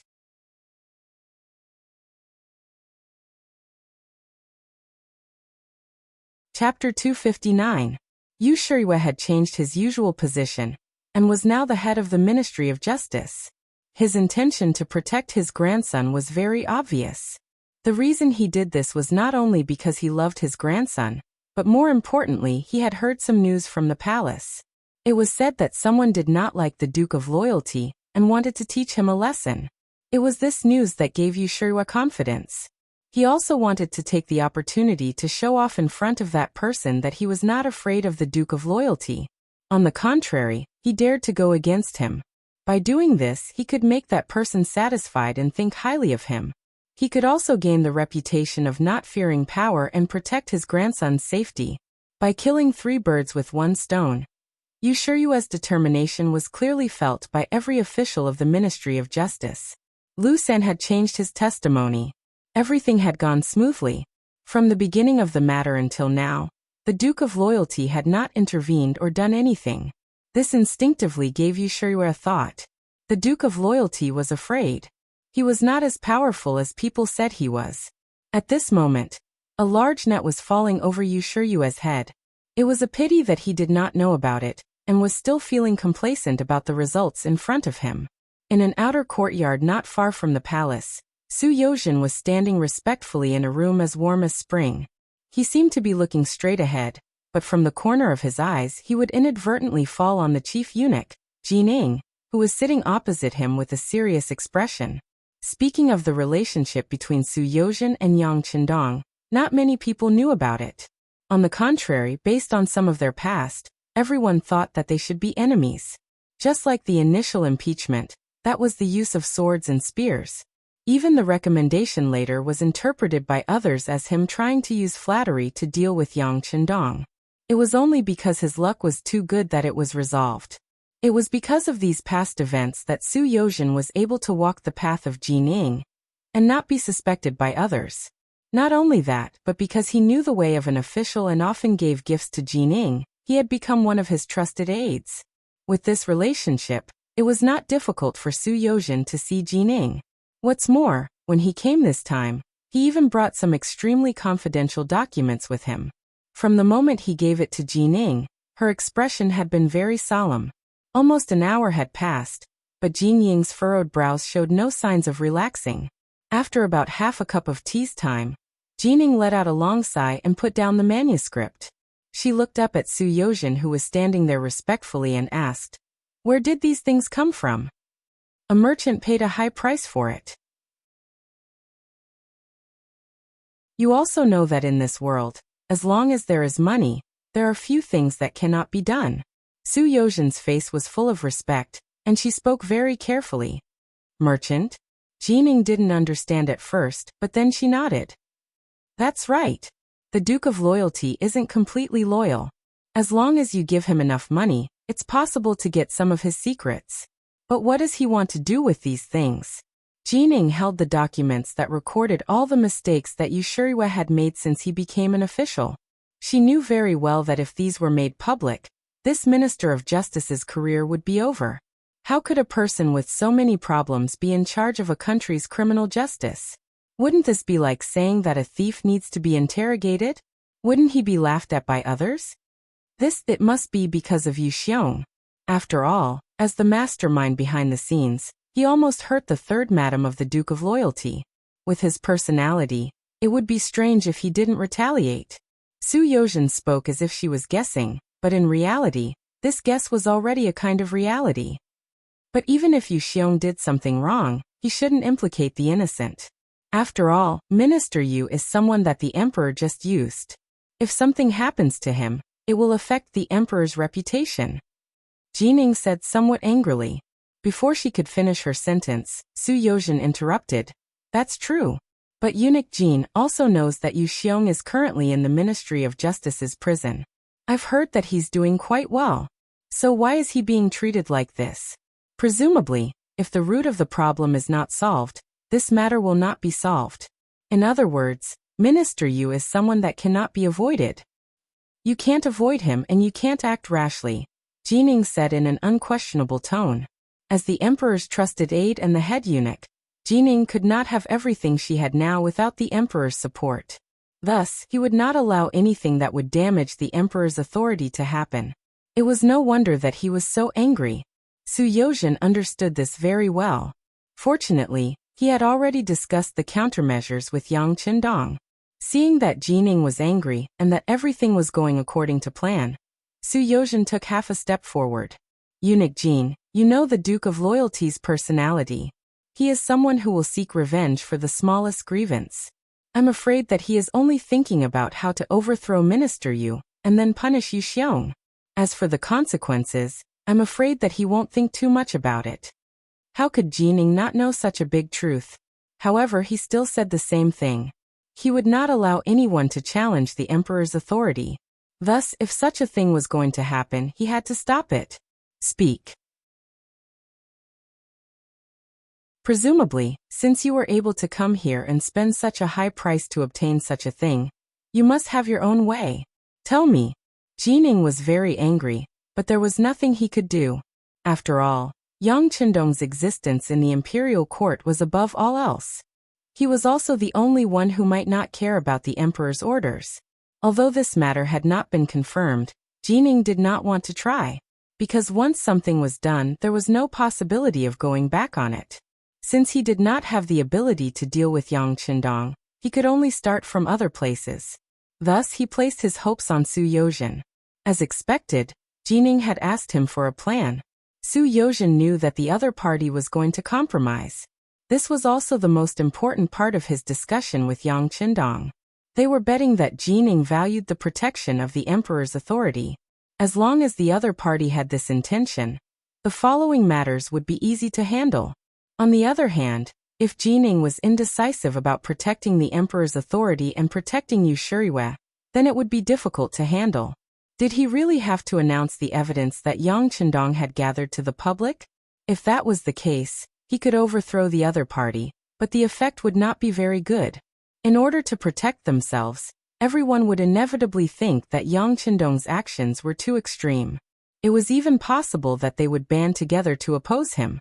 It was also possible that they would reject him. This would go against Yang Qindong's goal of uniting the majority of the people to peacefully develop the great Ming dynasty's political power.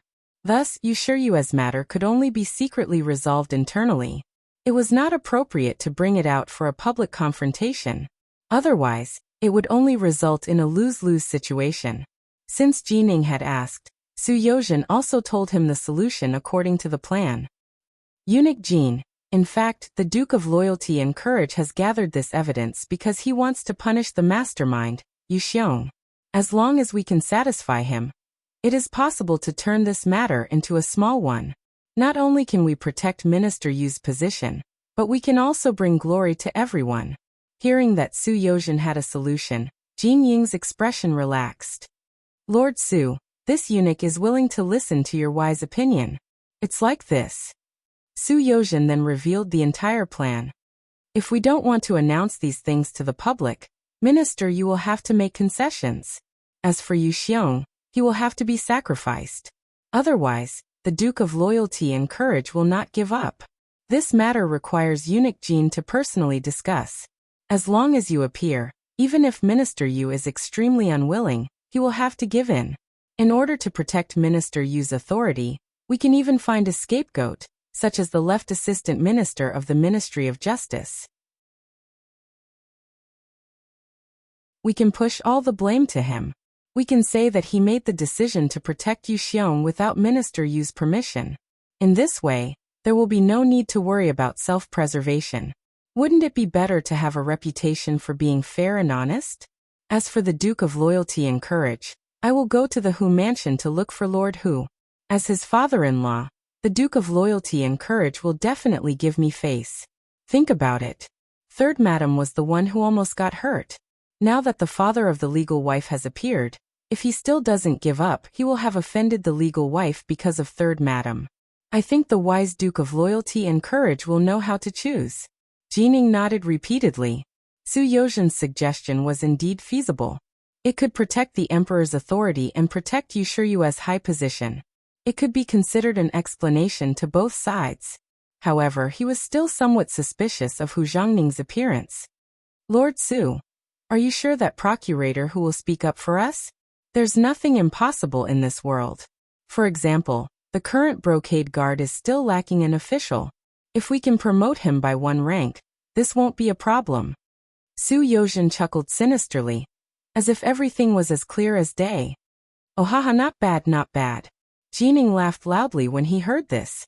From the looks of it, it was only a third-rank official position that could settle this matter and protect the emperor's authority. No matter how he looked at it, it was worth it. Good. Then we'll do as Lord Su says. If this matter succeeds, then Lord Su will have done a great service. In the future, if there's a chance, this eunuch will put in a good word for you in front of the emperor. Many thanks, Eunuch Jin. Su Yozhen pretended to be very happy as he spoke. Then, with a wave of his hand, 5 banknotes from the Yang family's bank, each worth 100,000 taels, were delivered to Jining. Many thanks for Eunuch Jin's promotion. This is a small token of my appreciation. A full 500,000 taels. This was no longer a simple token of appreciation. Jin Ying's expression froze at first. Then, as if he had thought of something, he laughed loudly and said, Good. Lord Su is truly an outstanding person. How about this? This eunuch has an idea of what to do. It just so happens that the Ministry of Justice is lacking a left assistant minister. However, whether or not you can be promoted will depend on your luck and the emperor's mood.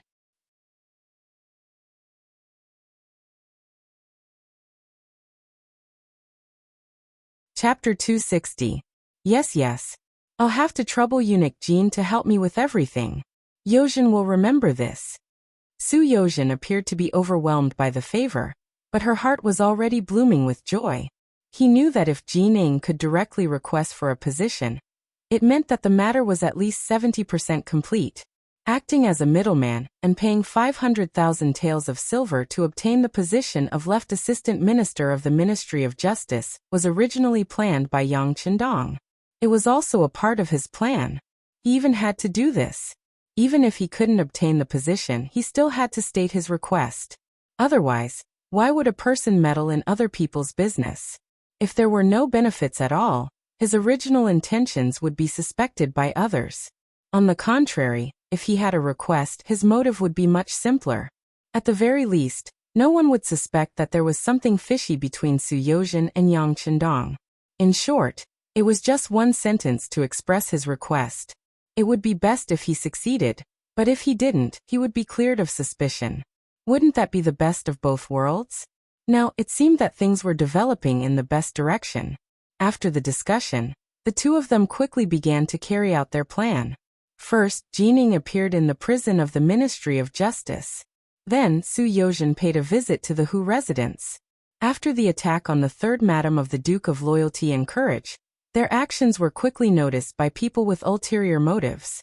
After all, regardless of whether it was the Yu family or the Hu family, they were in fact closely related to what happened. At this moment, anyone who came into contact with them could make other explanations and speculations. However, these were merely guesses. As for what exactly happened, no one knew. They only knew that when Jining left the Ministry of Justice Yamen, Yu Shirua didn't personally send her off. On the contrary, when Su Yozhen left the Hu residence, Hu Zhongning escorted her all the way out. After Hu Zhongning sent Su Yozhen out, he returned to his own study. His father, Hu Xiao, was already seated and waiting. Father. Upon seeing Hu Xiao, Hu Zhongning immediately revealed an extremely respectful expression. It was a respect that came from the bottom of his heart. Take a seat. Seeing that his eldest son had returned to the study, Hu Xiao nodded lightly. It wasn't until his son sat down on the chair opposite him that he said in a teaching tone, Come and analyze this matter. What exactly is going on? Wonderful. Hu Zhongning expressed his appreciation for Yang Qindong with words of praise. What kind of magic? Hu Zhao's expression did not change, but in his heart, he admired his eldest son's political awareness. Just from this sentence, he could tell that his son seemed to have seen the essence of the matter. Father. Qindong took advantage of the situation and used a roundabout method to punish the audacious Yu Xiong and attack Yu Shiryua's authority at the same time. More importantly, he planted an important spy in the Ministry of Justice. This is killing 3 birds with 1 stone. Once he's done, he still has to owe him a favor. Isn't that great? Hu Zhongning said in an excited tone. In fact, there was also the matter of his promotion. That was killing 4 birds with 1 stone. However, Hu Changning was not fond of publicity, so he purposely left out one thing. Not many people knew that Su Yozhen was Yang Chendong's subordinate, but Hu Xiao and Hu Zhangning knew. They even knew that this person's impeachment and subsequent recommendation had been ordered by Yang Chendong. That was why this person had been promoted like a rocket. However, although he was the right assistant minister of the Ministry of Personnel and seemed to hold a high position, his usefulness was very limited. This was because both the Minister of Personnel, Wang Ji, and the left assistant minister, He Wenyuan, had a good impression of Yang Chendong. In this department, there was no point in assigning more people. It was inevitable that someone would jump out. This time, he had made use of the opportunity to insert himself into the situation.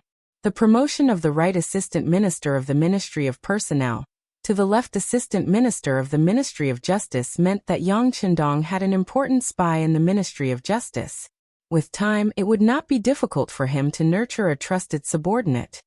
Very good. Ninger has grown up. Your father is very gratified to see this. However, I don't know if you've thought about what he's trying to do. If he's just trying to protect himself, he could just be like duking and keep a low profile. However, his current actions have clearly exceeded the scope of an official. What is he trying to do? Hu Xiao agreed with Hu Zhangning's analysis. However, after living for so long and seeing so many things, he was still able to see the essence of the matter. That was, what was Yang Chendong trying to do? What was he trying to do? Hu Zhangning was also stunned by this question. That's right. If he was only after glory, splendor, wealth, and status, he should already have everything. Why was he still scheming? Could it be that he was only retaliating because Yu Xiong had provoked him this time? If that was the case, then he could have publicized the evidence he had given Su Yozhen to the world.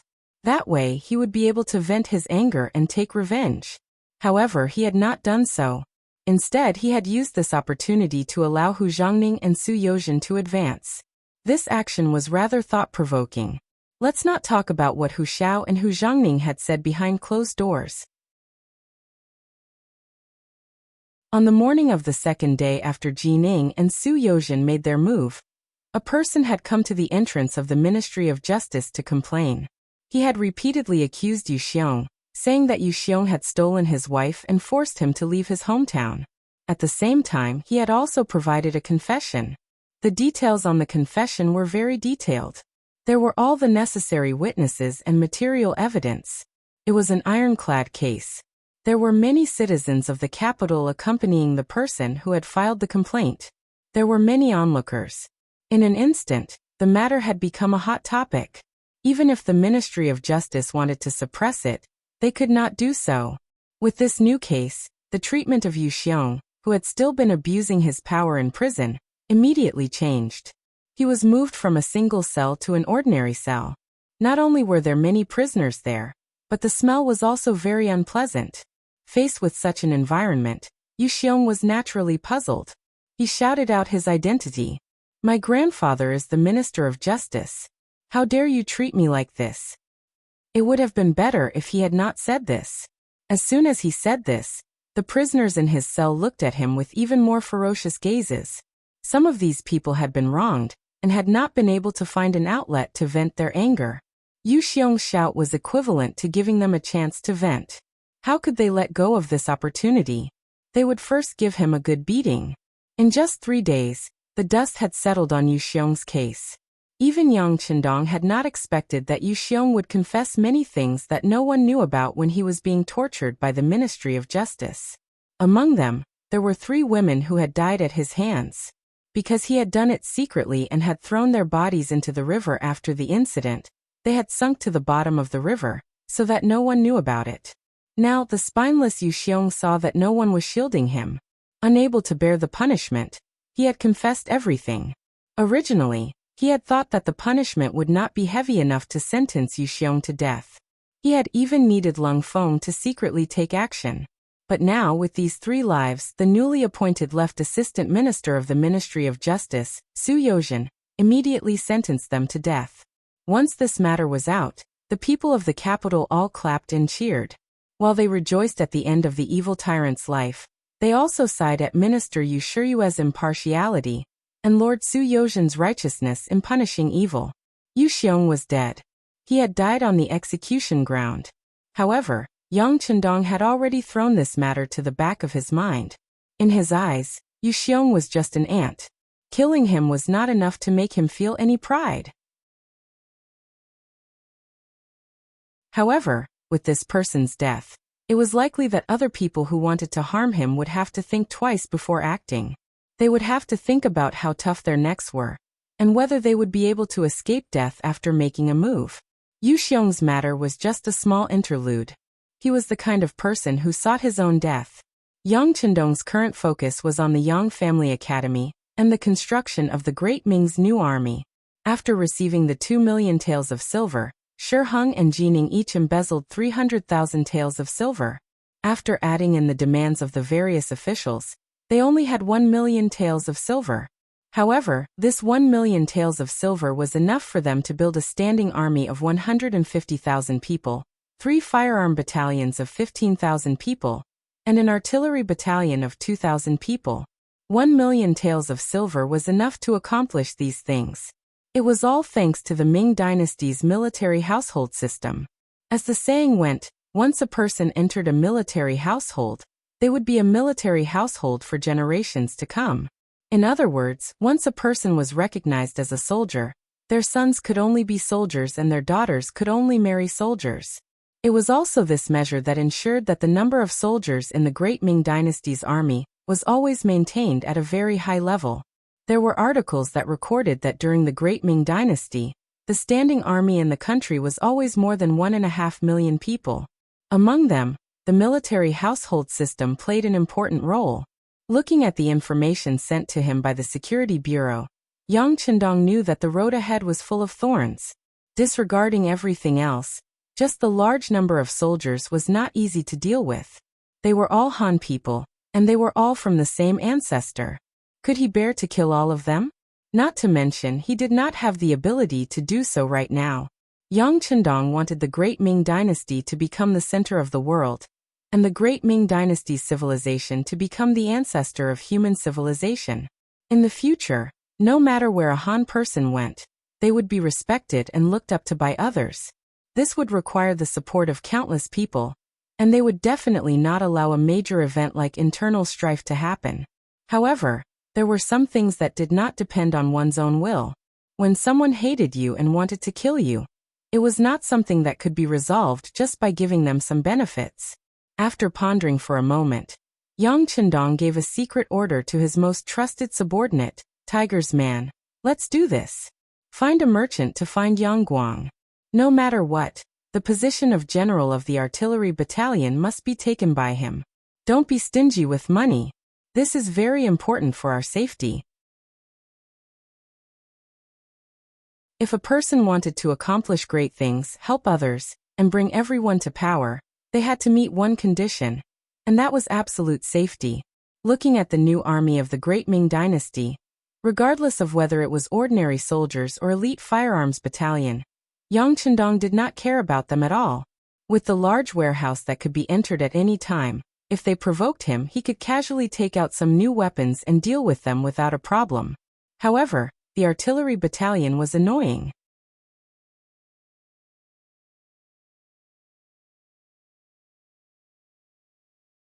Chapter 261. After all, Yang Chendong was a mortal, and the Yang Manor was not an impenetrable fortress. If the artillery battalion really set their sights on him, the consequences would be unimaginable. This was the most annoying thing. Yang Chendong had come into contact with Yang Guang a few times, and found that he was a man of few words. However, he was a loyal and considerate person who valued loyalty greatly. If Yang Chendong could spend some money to befriend him, he could at least warn him in advance, even though he couldn't make him disobey the orders of his superior, or even the acting emperor at a critical moment. This way, he would have more time to react, and an additional layer of protection for his life. Tiger's mane nodded after receiving the order. Young master, don't worry. I'll go to the Security Bureau and find a clever person to disguise himself as a wealthy businessman to support Deputy Commander Yang. But young master, our men have discovered that guard Captain Ike Shang is wantonly moving through the capital. I've heard that he's spent a large sum of money, and our men have learned that he's already heading for the sea. It seems like he's planning to return to Japan and get reinforcements. Young master, do you want us to intercept and kill him on the way or inform Commander Gao Xiong and have him take care of the problem at sea? No need. Let him do as he pleases. Also, inform Gao Xiong and tell him not to make things difficult for the messenger. If it's necessary, you can say some words of support, but don't take any practical actions. Speaking of this issue, Yang Chendong's face regained its indifferent smile. Because of Junko, Ikegami Yuki failed in his pursuit, and the head of the diplomatic mission, Aoki Yuki, was held accountable and imprisoned in the Ministry of Rights. Although there was no imperial order to condemn him, everyone could see that he was simply being held in a different place. Naturally, it was Yang Chendong's intervention that led to the current situation. During the new year, when he went to see his father-in-law and grandfather, he openly said that he would definitely teach Aoki Yugui a lesson, and let him know that the Great Ming Dynasty was not Japan. He would not be able to do whatever he wanted. It was Yang Chendong who had expressed his stance, and Aoki Utakai had been detained by the law enforcement officials of the Ministry of Rights. And because Yang Chendong had spent a lot of money, neither the Ministry of Justice nor the embroidered uniform guards had interfered. As a result, even though Qi Shang, the captain of the guards, had done a lot, the situation had not been alleviated or resolved. Since the matter couldn't be solved, Qi Shang made a foolish decision.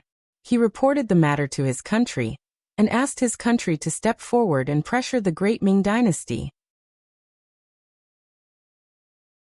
Perhaps it was because he had been in Japan for a long time, coupled with the fact that he was a samurai. It was difficult for him to look down on other countries. In short, he had made up his mind. And this was exactly what Yang Chendong wanted to see. This was the result he wanted. Japan was one of the countries that the Great Ming Dynasty had decided not to conquer. If they wanted to deal with them, they would need an excuse. Princess Junko was a fuse. If he kept this person by his side, the rulers of Japan would definitely not tolerate it. They would be worried that the Great Ming Empire supported the Japanese royal family. In order to solve this problem, Junko had to die. If he wanted to kill this person, he had to go to the capital of the Great Ming Empire to stir up trouble. At that time, Yang Chendong would make the situation worse. Once the matter reached a certain extent, under the pressure, it would be impossible for Daizong not to want to conquer Japan. In this way, he would have a righteous reason. In the end, this was Yang Chendong's plan. But at the same time, it was also a helpless move. Japan was an island country, and its coastline was so long that even Yangtze's navy couldn't do anything about it. They couldn't completely block it, so they might as well not block it. Let them take the initiative to cause trouble, and then fight back openly. Tiger's Mane didn't quite understand Yang Chendong's words. But out of absolute trust in the young master, he nodded happily. Okay, young master, I will give the order to Commander Gao Xiong in your name. Soon after the new year, the snow and ice in the capital began to melt. After the spring breeze, everything began to recover, and the land began to see green again. The weather became warmer and warmer, and the people in the capital began to take off their winter clothes. They changed out of their bulky cotton robes and walked on the streets. The endless stream of people indicated the prosperity of the Great Ming Empire. As the mercenaries and the Walla established trade at the border, all kinds of novel things appeared, which opened the eyes of the people of the Walla. While they enjoyed life, they put down their sharp weapons, and it was a scene of harmony. When the border was stabilized, the situation in the capital would naturally be stable. The merchants were busy making money, and the farmers were busy with the New Year's spring plowing. Especially with the appearance of the hydraulic wells, they saw the hope of a bumper harvest. The officials were also busy with their own government affairs. Those who wanted to be promoted were thinking of ways to get promoted. Those who wanted to make money were thinking of ways to make money. Even the emperor of the Great Ming Dynasty, Zhu Qiyu, was busy training the army and managing the country's affairs. Some officials who had similar ideas to him were promoted. Some stubborn officials were either left idle or demoted. The power was slowly gathering in his hands. Yang Chendong observed all these changes as if he was an outsider. Other than reading the intelligence sent by the Security Bureau every day, He spent most of his time teaching the students of the Yang Family Academy. After nearly 2 months, more than 60 people were eliminated from the original 101 people, and only 2/5 of them were left. Among the people who left, some of them couldn't keep up. Originally, they wanted to use the name of the Duke of Loyalty and the East Marshal to fish in troubled waters and make a name for themselves. Then, with the title of this person's student, it could be imagined that it would be much easier to mingle in the officialdom. There were also some people who really had the idea of learning. After all, the person who could make such a majestic poem like Snow of the Yang Family Village must have great strength. But when they really learned it, they knew that he taught more about numbers, physics, chemistry, and science. And in the big environment where only Confucianism was respected, these were nothing more than heterodox methods, and it was difficult to be recognized by the orthodox. Since they couldn't be recognized, they simply stopped learning. The third part of the people who left were those who didn't have enough IQ or couldn't bear the hardships. This was because the Yang Family Academy required students to run every day and stand in military posture. Under this semi-militarized management, some of the young people who only knew how to study were unable to bear it. In the end, because they made too many mistakes, their military posture was taken away and they had to leave. Most of them left, and 2/5 of them were the elites among them. Among them, Yang Chendong did find a lot of good seedlings. While he carefully observed, he also guided them according to their individual advantages, making the learning atmosphere of the people who stayed very high. It was worth mentioning that Junko actually relied on her own ability to persist until now. Originally, Yang Chendong accepted Junko as a student because he wanted to put her in his sight. After all, he still needed her in the future, so he casually accepted her. When he made this decision, he was also prepared to let her go and force her to stay if she couldn't hold on at any time.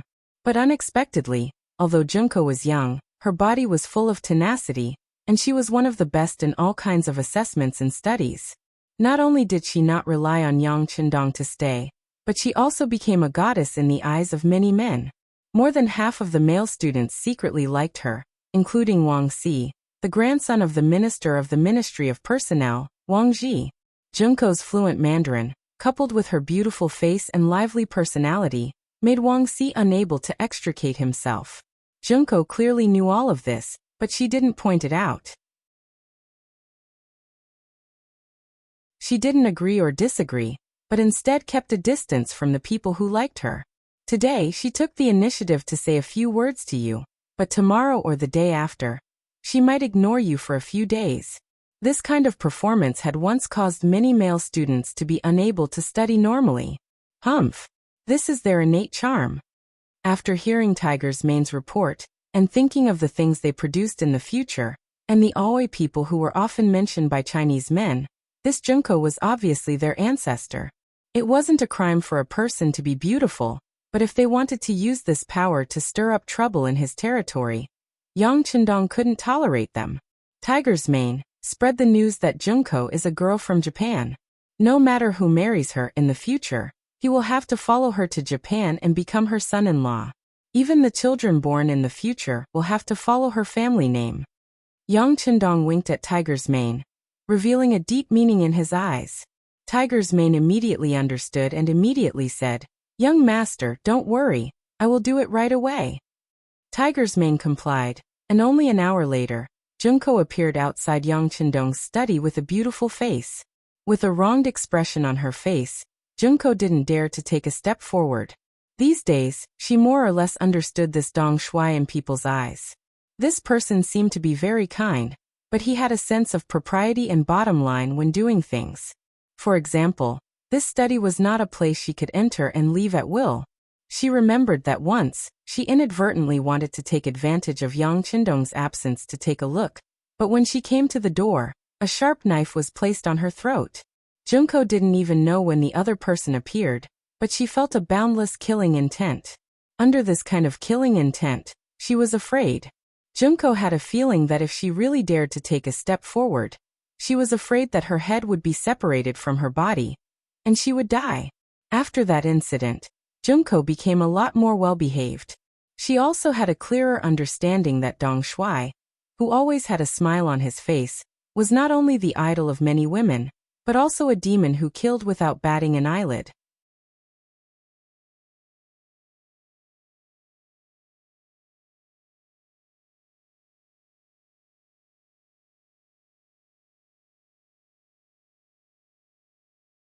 So when she heard this name, she couldn't help but tremble and lose her composure. After being stunned for 7 or 8 breaths, she suddenly noticed that Yang Chendong didn't raise his head. Instead, he was looking down at something. Fortunately, no one saw her lose her composure. While rejoicing in her heart, Junko said with a very innocent look, "Of course I've heard of him. In Japan, the Kimura family's power and influence are also very big. By the way, why did the East Marshal mention his name?" Even though he had been lowering his head all this while, he had already sensed that there was something different about Junko. Since she still wanted to continue pretending, he might as well give her a strong dose of medicine. "Oh, it's nothing. It's just that this person came to the Great Ming Dynasty and made a strict protest on behalf of Japan to the Great Ming Dynasty. He asked us to release Aoki Yuki, and also asked us to apologize and compensate them. By the way, he also said that if he was not satisfied, Japan will regard this as a provocation to them. At that time, it is very likely that Japan's army will appear in the Great Ming Dynasty's territory, and we will be responsible for it." As if he was talking about a fact, Yang Chendong's words didn't have the slightest emotion. But these words in Junko's ears made her feel shocked. What does this Kimura Yoshida want to do? Does he want to provoke a war between the two countries? Doesn't he know that compared to the current Great Ming Dynasty, Japan's strength is too far? Doing this is simply throwing an egg at a rock, and more importantly, it will put herself in danger. Imagine, if Japan really dares to go to war with the Great Ming Dynasty. As the princess of the Japanese imperial family, it is obvious what the result will be. She was shocked by Kimura Yoshida's viciousness. Since the other party came, it is impossible for him not to know that she is in the Great Ming Dynasty, but he still did this. It is clear that he doesn't want to let her live well, and even wants to kill her. While Junko was still imagining various possibilities in her heart, Yang Chendong continued to say, "Hey, you are also a Japanese, you should know the gap between you and the Great Ming Dynasty. Kimura Yoshida's approach is simply courting death. If it weren't for the fact that the Great Ming Dynasty is forbidden by the sea, I really want to take the army to visit." "No. Don't. We Japanese are still very peace-loving." As soon as she heard Yang Chendong say that he will bring the army to Japan, and thinking of the various legends of this person defeating the Walla, Junko didn't know why, but she felt a sense of fear. When he heard Junko say that the Japanese are peace-loving, Yang Chendong had a feeling of wanting to laugh in his heart. Looking at the history, once the Japanese became strong, which time didn't they take the initiative to start a war? But now, the princess of the imperial family actually said that they are peace-loving. What a ridiculous statement. But at the same time, it also proved that the current Japan is not strong enough, at least compared to the Great Ming Dynasty. It is still a lot worse. While laughing in his heart, Yang Chendong was calm on the surface. "Oh, Miss Junko is a peace-loving person. This is very good. It is a pity that you are only born in a merchant family. You can't represent Japan." After pointing out that Junko's identity is too ordinary, her words naturally can't be trusted. Junko's face changed greatly. At this time, she suddenly wanted to confess her identity, but this thought just flashed through her mind, because she knew that if Japan really did something bad to the Great Ming Dynasty, once her identity was exposed, it would be extremely dangerous, and she might even be immediately arrested by the Great Ming Dynasty's army. Her identity can't be exposed. For Yang Chendong's words, Junko can't refute. She can only stand there and ask with a cautious attitude, "I don't know what your emperor and ministers think about Kimura Yoshida's proposal?" Normally, it was a bit inappropriate for Junko to ask such a question. Yang Chendong didn't have to say it to her, but this was originally part of the plan. So Dong Shui showed that he didn't object and said, "On this issue, the emperor and the minister's views are not unified. Some people are really frightened by Kimura Yoshida's words. You also know that the Great Ming Dynasty's territory is vast, and the coastline near the sea is extremely long, so it is impossible to be vigilant everywhere. If Japan really attacks in places where we are not prepared, It will be a real headache. So some ministers proposed to release the former head of the envoy, Aoki Yuki, and hand you over.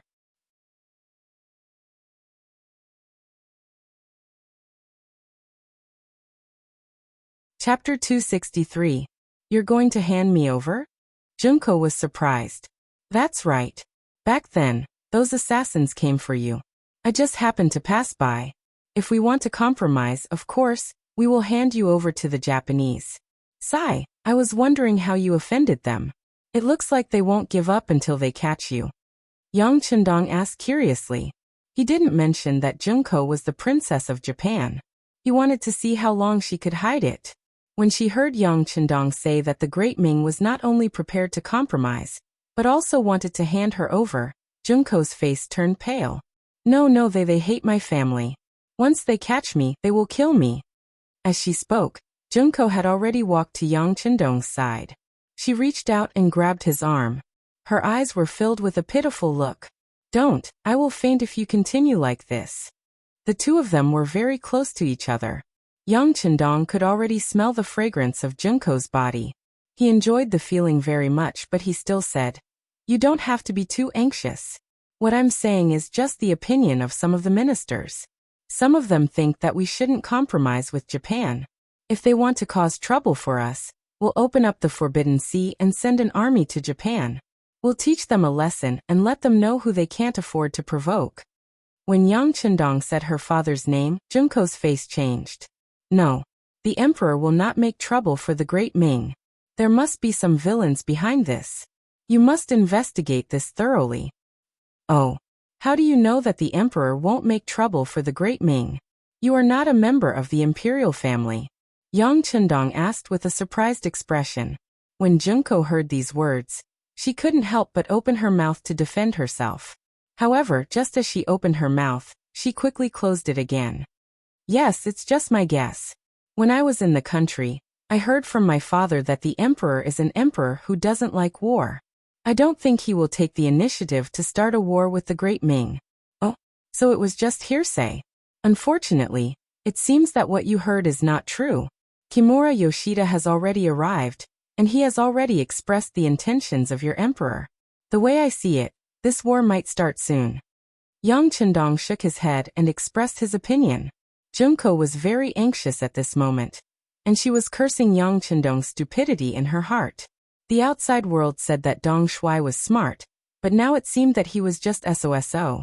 He actually mistakenly thought that the Emperor of Japan wanted to go to war with the Great Ming dynasty. What a stupid idea. At this time, Junko really wanted to open Yang Chendong's head and see what he was thinking. Once again, the thought of exposing her identity popped up in Junko's mind. She opened her mouth but didn't say anything in the end. She didn't know what would happen if she revealed her true identity. She didn't dare to take the risk. On the contrary, she believed in herself more. She decided to leave Yang Village immediately and find a way to go back to Japan to see her father. Kimura Yoshida's coming to the Great Ming dynasty was simply a conspiracy to overthrow the royal family.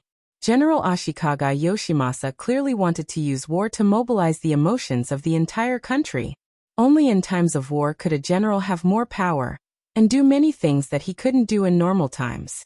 Junko originally wanted to ask who revealed that she was Japanese, but because of the appearance of Kimura Yoshida, she was no longer in the mood to care about these trivial matters. After leaving Yang Chendong's study somewhat absent-mindedly, she went to Captain Shaolin's room. When he saw the princess take the initiative to appear, Kobayashi was naturally very happy, but when he saw Gong Yan's face as if she had been bullied, he couldn't help but say angrily, "Princess, who bullied you? Tell Kobayashi, I will teach him a lesson." Both of them spoke in Japanese, so they weren't afraid of being eavesdropped.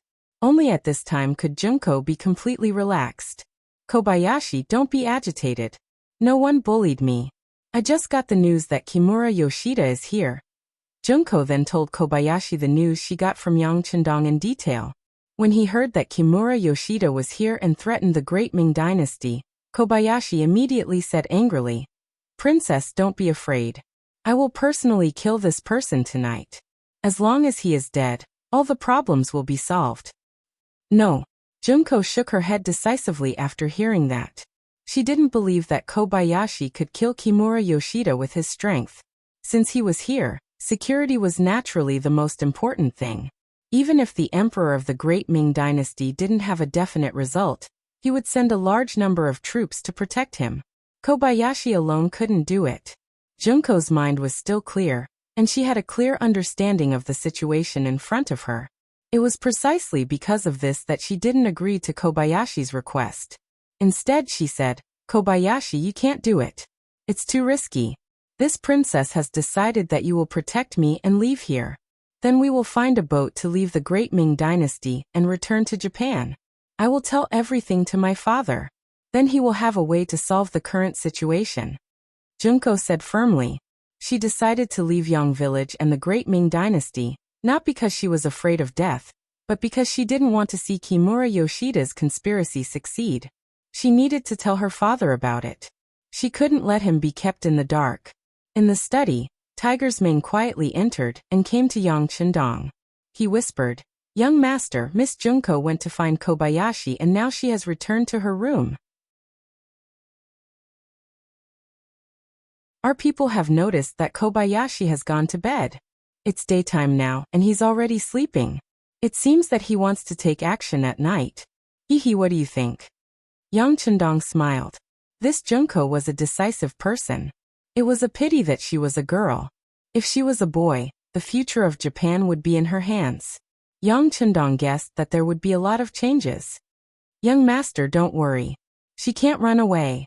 Tiger's Mane patted his chest and promised. He had to stay in Yang Village every day. Although there were a lot of things to do, he rarely had the opportunity to do it. Now that there was finally someone who wanted to test his sword, how could he not be excited? Jingcheng Ministry of Rites Yamen. Kimura Yoshida, who was not tall and had a standard Japanese beard, walked out of the Ministry of Rites Yamen accompanied by Ikegami. As he walked, he grumbled. It could be seen that he was very angry at this moment. "Kimura-kun, please calm down. The Ministry of Rites' attitude has always been bad. All of this is related to the Duke of Loyalty." Ikegami saw the murderous look on Kimura's face. He was afraid that he would be implicated, so he quickly targeted Yang Chendong. "Baka. Who the hell is that Duke of Loyalty? How dare he be the enemy of Japan? Does he want to die? And Ikegami, you really disappoint me. The country spent so much effort to cultivate you. Why can't you deal with the Han?" Kimura Yoshida was indeed full of anger, and this time, he vented all his anger on Qishong. "Zai." Ikegami quickly bowed his head and admitted his mistake. The concept of hierarchy in Japan was very strict. As a subordinate, he must unconditionally obey the orders of the superior. Even if he knew that it was wrong, he had to carry it out.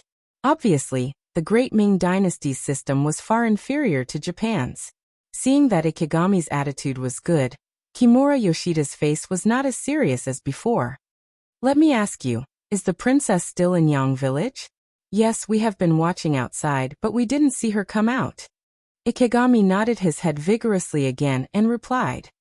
"Very good. Tonight, we will catch the princess and massacre the Yang Village."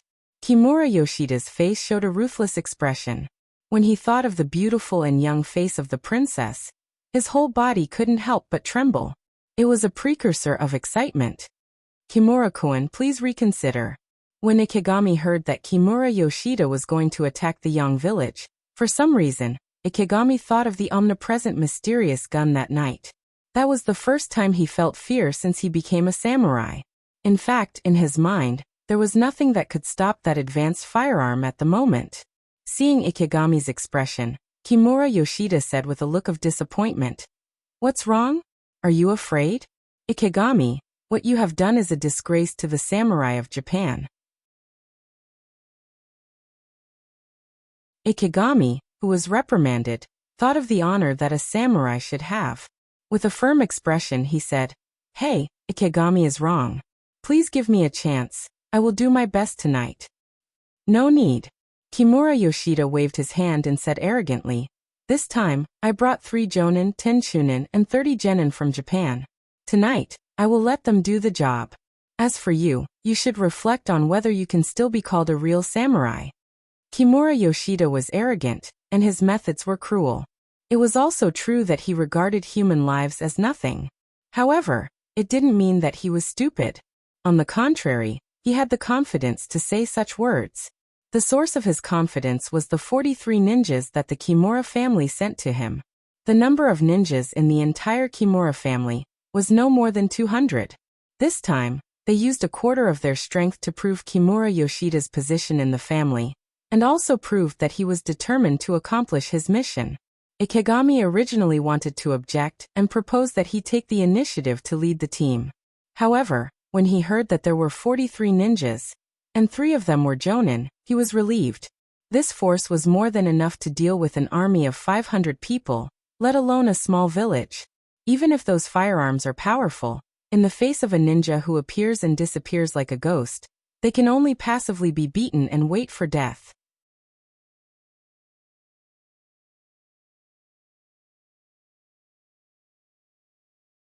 Chapter 264.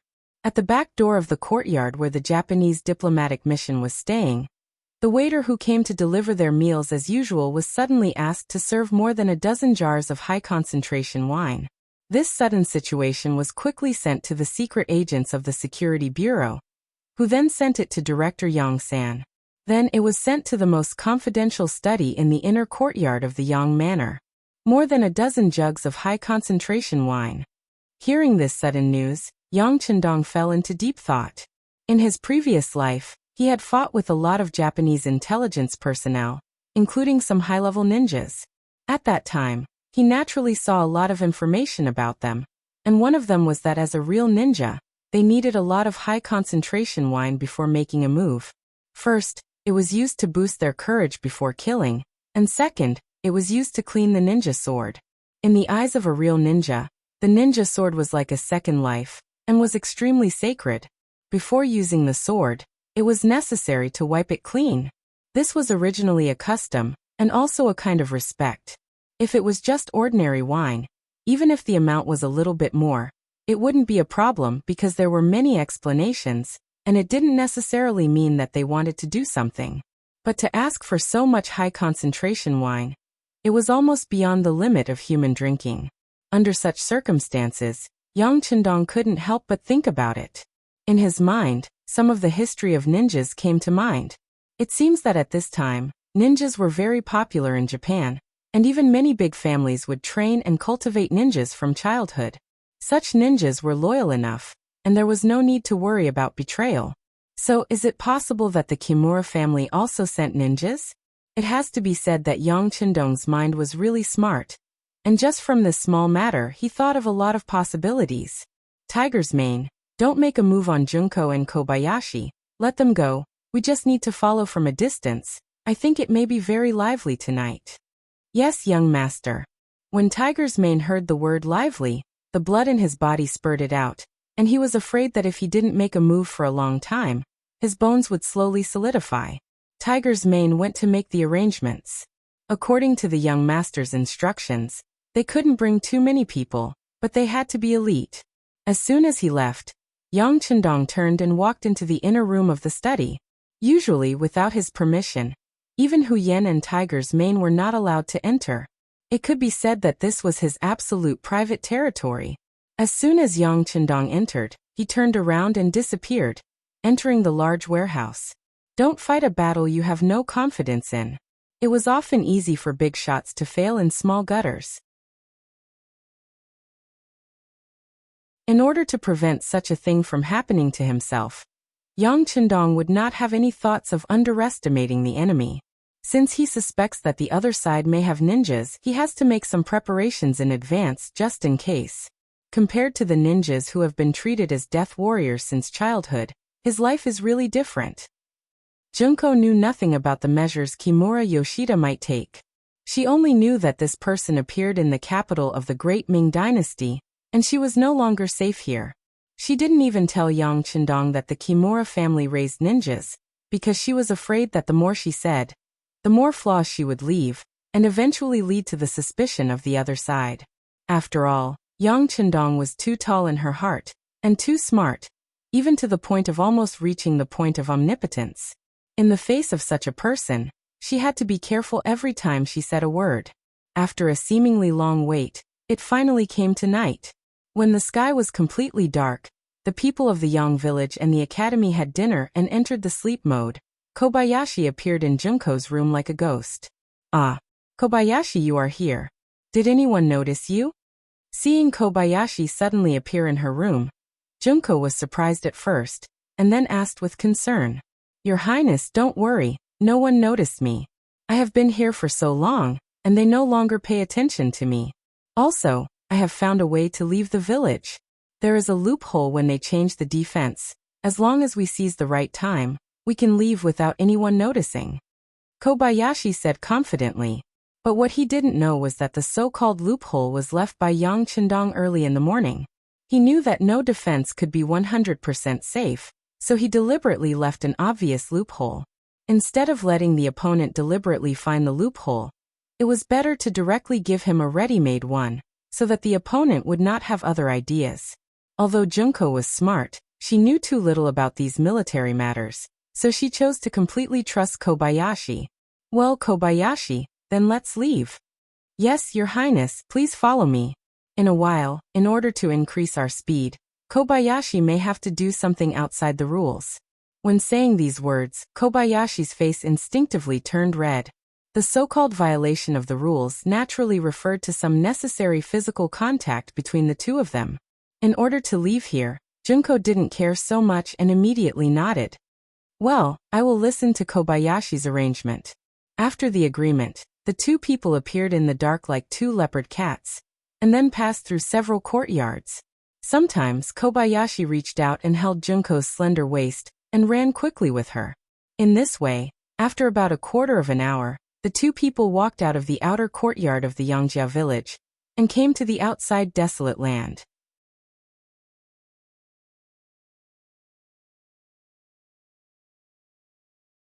Along with Junko's voice, soon a shout in Japanese came from the front, and then dozens of black shadows surrounded them like a fan.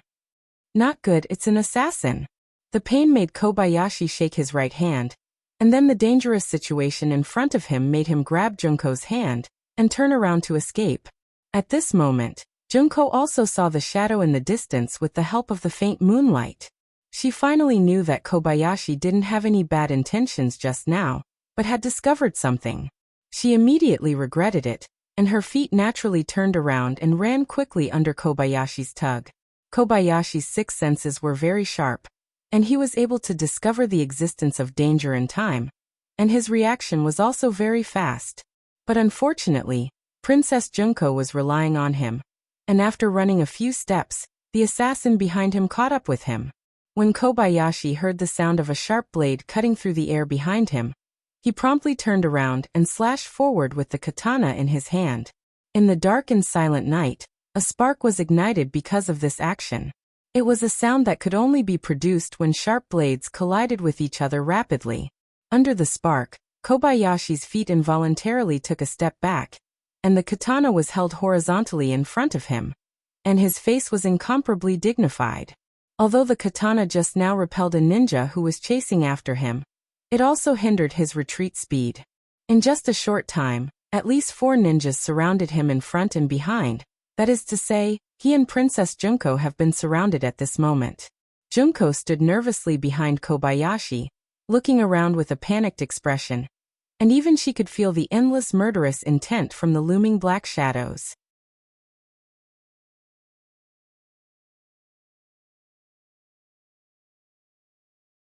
Chapter 265. Kobayashi, are we unable to escape? Junko's voice was filled with despair. "Princess, don't worry. As long as Kobayashi is alive, I will never let anyone hurt you." Kobayashi didn't answer the question directly, but said with determination, "Well, maybe this is the will of God. Kobayashi, you don't have to worry about me. If possible, just kill your way out and tell my father the news." Junko's voice suddenly had a hint of indifference and relief. Ever since she was born, all she saw was her father sighing. From then on, she swore to herself that she would grow up quickly and help her father. After so many years, She had been working hard for this goal. But in the end, she was still a woman. Although she was beautiful, she didn't have any effect on the overall situation. Now she was finally going to die. Perhaps this was the best explanation she could give to her father. A sharp dagger suddenly appeared in Junko's right hand. This was her self-defense weapon, but at the critical moment, it was also a suicide weapon. Even if she died, she wanted to die cleanly. She couldn't let other men sully her body. Princess, don't. Seeing Junko even took out a dagger, Kobayashi's face showed a strong struggle. Kobayashi, don't say anymore. Even if I die, I won't let others have me. You don't have to worry about me. Just rush out. That way, I can die in peace. Junko seemed to want to let Kobayashi rest assured. She decided to end her life in advance. While speaking, the dagger was already moving towards her neck. The dagger was a gift from the Japanese imperial family. It was one of the tributes sent by others. Naturally, there was no problem with its sharpness. As long as she moved it towards her neck, everything would be over. At this moment, there was a trace of a smile on Junko's face. She seemed to have seen the beautiful door of heaven open, and the angel was waving to her. Bang! Just as the dagger was about to reach his neck, when the distance was less than 10 centimeters, a crisp gunshot rang out. It was so crisp and ear-splitting in this silent night. After the gunshot, the dagger was directly hit. The powerful impact directly shook Junko's right hand, and the dagger naturally fell to the ground. You are my people. This young master didn't agree, so you can't die. Along with the gunshot, a masculine voice sounded, and from the direction of the voice, a group of mercenaries holding torches appeared behind Junko and Kobayashi. It's the East Commander. Upon hearing this voice and seeing this scene, Kobayashi couldn't help but exclaim. In the past, he hated Yang Chendong very much, because this person had stolen the heart of his goddess. If it wasn't for his lack of strength, he would have assassinated Yang Chendong long ago. But now his thoughts were completely different. At this moment, Yang Chendong's appearance was undoubtedly a savior who could save his goddess from the hands of death. Even Kobayashi was so excited, let alone Junko. The dagger fell to the ground, and her palm was bleeding. All of this could no longer attract Junko's attention. There was only one sentence in her mind. You are my people. This young master didn't agree, so you can't die. What does he mean? What does he mean by I am his people? Isn't he worried about my identity as a Japanese? The other men of the great Ming dynasty avoided her. Does he dare to face the difficulties head-on? What is he thinking? During the day, her identity was made public, and Junko's image and status in the Yang family academy fell by 1,000 miles. Those men of the great Ming dynasty who used to pursue her all expressed that they were thousands of miles away from her, which made Junko very sad. It also made her understand that with her identity, she could only marry the great Ming dynasty's royal family as a concubine and become a dispensable vase. But it was absolutely impossible for her to live with a man of the great Ming dynasty. Not for anything else, but because she was a Japanese. At that time, under the relatively backward and feudal thinking, no man of the great Ming dynasty would dare to marry her. It was because she couldn't see any hope and knew that Kimura Yoshida was coming that she made the decision to leave the Yang family village. Although she was very happy living here, she would never belong here. But when she was disheartened, Yang Chendong said that she was his people, which made her originally dead heart burn again, as if she saw a new hope. At this moment, Junko's heart was in a mess. At this moment of life and death, she was stunned, as if she didn't know that she was on the verge of death. A gunshot broke the silence of the night, and made the ninjas on the opposite side vigilant. Rush over and kill them. One of the 3 high-level ninjas suddenly shouted in Japanese. And then dozens of black shadows quickly approached, rushing straight toward Yang Chendong and the others. Shoot at will. Tiger's Mane, who was leading the team, saw the black shadows quickly approaching and decisively gave the order to attack. Following this voice, the sound of gunfire could be heard, drawing out a bright meteor as it rushed forward. Kobayashi, protect Miss Junko. Yang Chendong also shouted, and the pistol in his right hand shot a bright bullet forward. Kobayashi was shouted and immediately threw Junko to the ground, so that she wouldn't be disturbed by the stray bullets. As he fell to the ground, he looked up and saw the ninjas in black getting hit by bullets one after another. Blood splattered everywhere as they fell to the ground and died. This was the first time that Kobayashi saw the power of advanced firearms at such a close distance. When he saw that the ninjas, who were known as ghosts and ghosts, were so vulnerable, there was only panic and shock in his eyes. He suddenly felt that all the martial arts he had painstakingly learned in the past were useless. In the face of such an advanced and accurate firearm, it seemed that no matter how strong one's martial arts were, it would be useless. Baka. Rush over and kill them in close combat. Seeing that a ninja was hit by a gun and fell to the ground and lost his life, the leading ninja's voice was filled with monstrous anger. While giving the order loudly, he also moved quickly, and at the same time, his right hand was constantly throwing ninja dart, which was used for long-range attacks. The ninja dart broke through the air and flew forward. Yang Chendong, who was standing in the middle of the team, had a trace of indifference in his eyes and shouted, "All of you throw away your torches and be on your guard." The ninja dart's power at close range was not inferior to firearms. This was something that Yang Chendong had experienced as early as in his last life. It's just that at that time, ninjas were almost extinct, and there were very few people who could use ninja dart. But now when he returned to the Great Ming Dynasty, he actually saw such a thing again, which really gave him a headache. When modern firearms face cold weapons, the advantage is naturally very obvious. But it can't be said that there are no disadvantages. For example, in close combat, the effect of firearms becomes very poor, and in order to prevent self-injury, you have to be careful when shooting, which is equivalent to giving the opponent more opportunities and space to use their abilities. It was precisely because he recognized the power of ninja dart that Yang Chendong made some preparations in advance. It's just that he didn't expect that the opponent would use ninja dart so decisively, which caught him off guard. After the shout, the well-trained Lung Feng soldiers threw out the torches in their hands, and the originally bright place suddenly turned into darkness. But this order was given a little too late, and there were still 4 or 5 muffled groans in the darkness. Needless to say, the Lung Feng soldiers were injured by the dart. This was the first time that the Lung Feng soldiers were injured during a mission.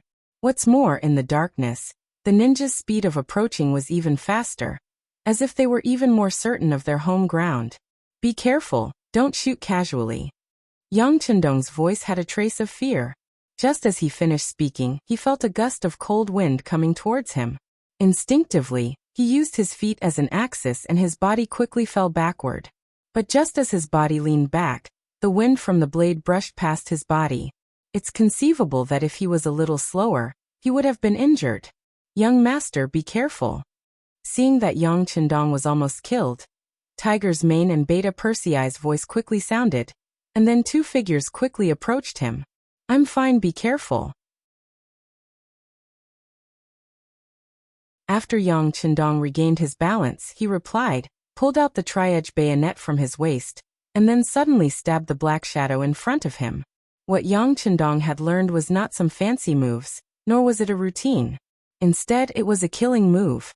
It's often the fastest way to kill the opponent in the shortest time. At this moment, he just instinctively attacked, and before the ninja on the opposite side could see what was going on, he was stabbed in the heart.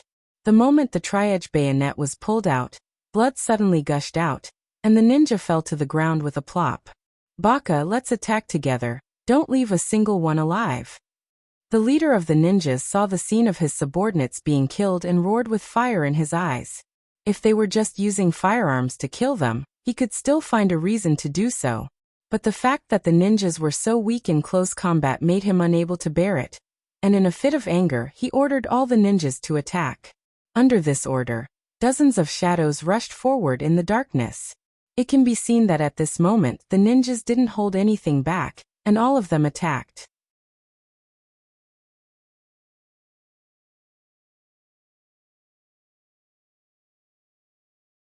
Chapter 266. Good timing.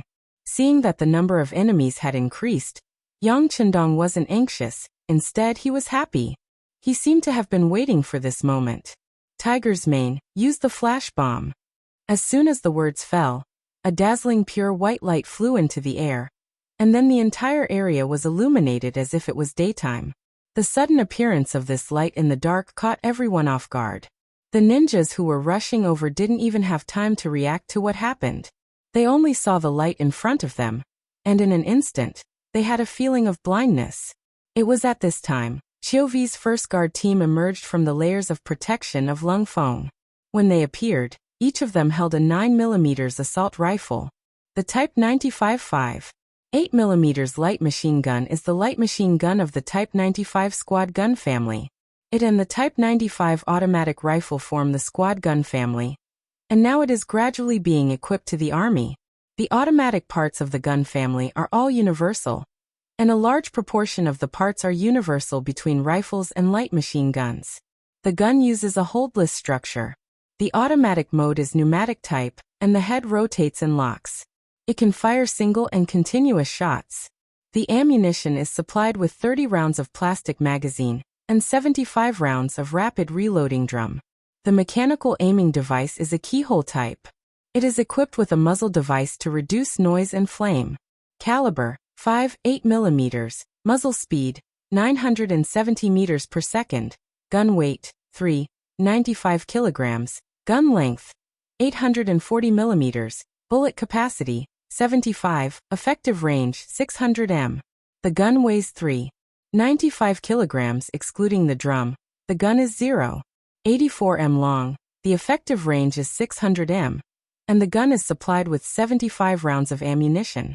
This is the killing weapon that Yang Chendong prepared after entering Daikara. As everyone knows, ninjas have always been very fast.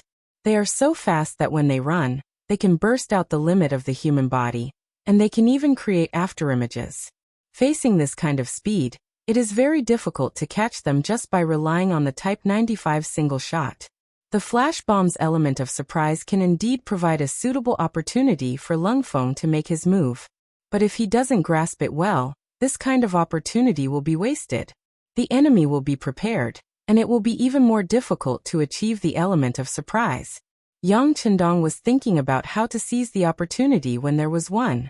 Therefore, Class 95's machine gun was brought out.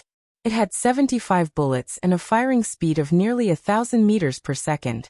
Very few people could survive such a firearm. Therefore, the on-duty machine gun was taken out, and along with the sound of gunfire, a series of continuous gunshots rang out. The oncoming ninjas in black clothes were like wheat fields blown by a strong wind, like chives cut by a sharp knife, crazily falling to the ground. The instant they fell to the ground, blood burst out from their bodies. In the end, each and every one of them fell to the ground with an unwilling expression. Jenin and Chunin were caught off guard. None of them were spared. They became live targets and were shot to death.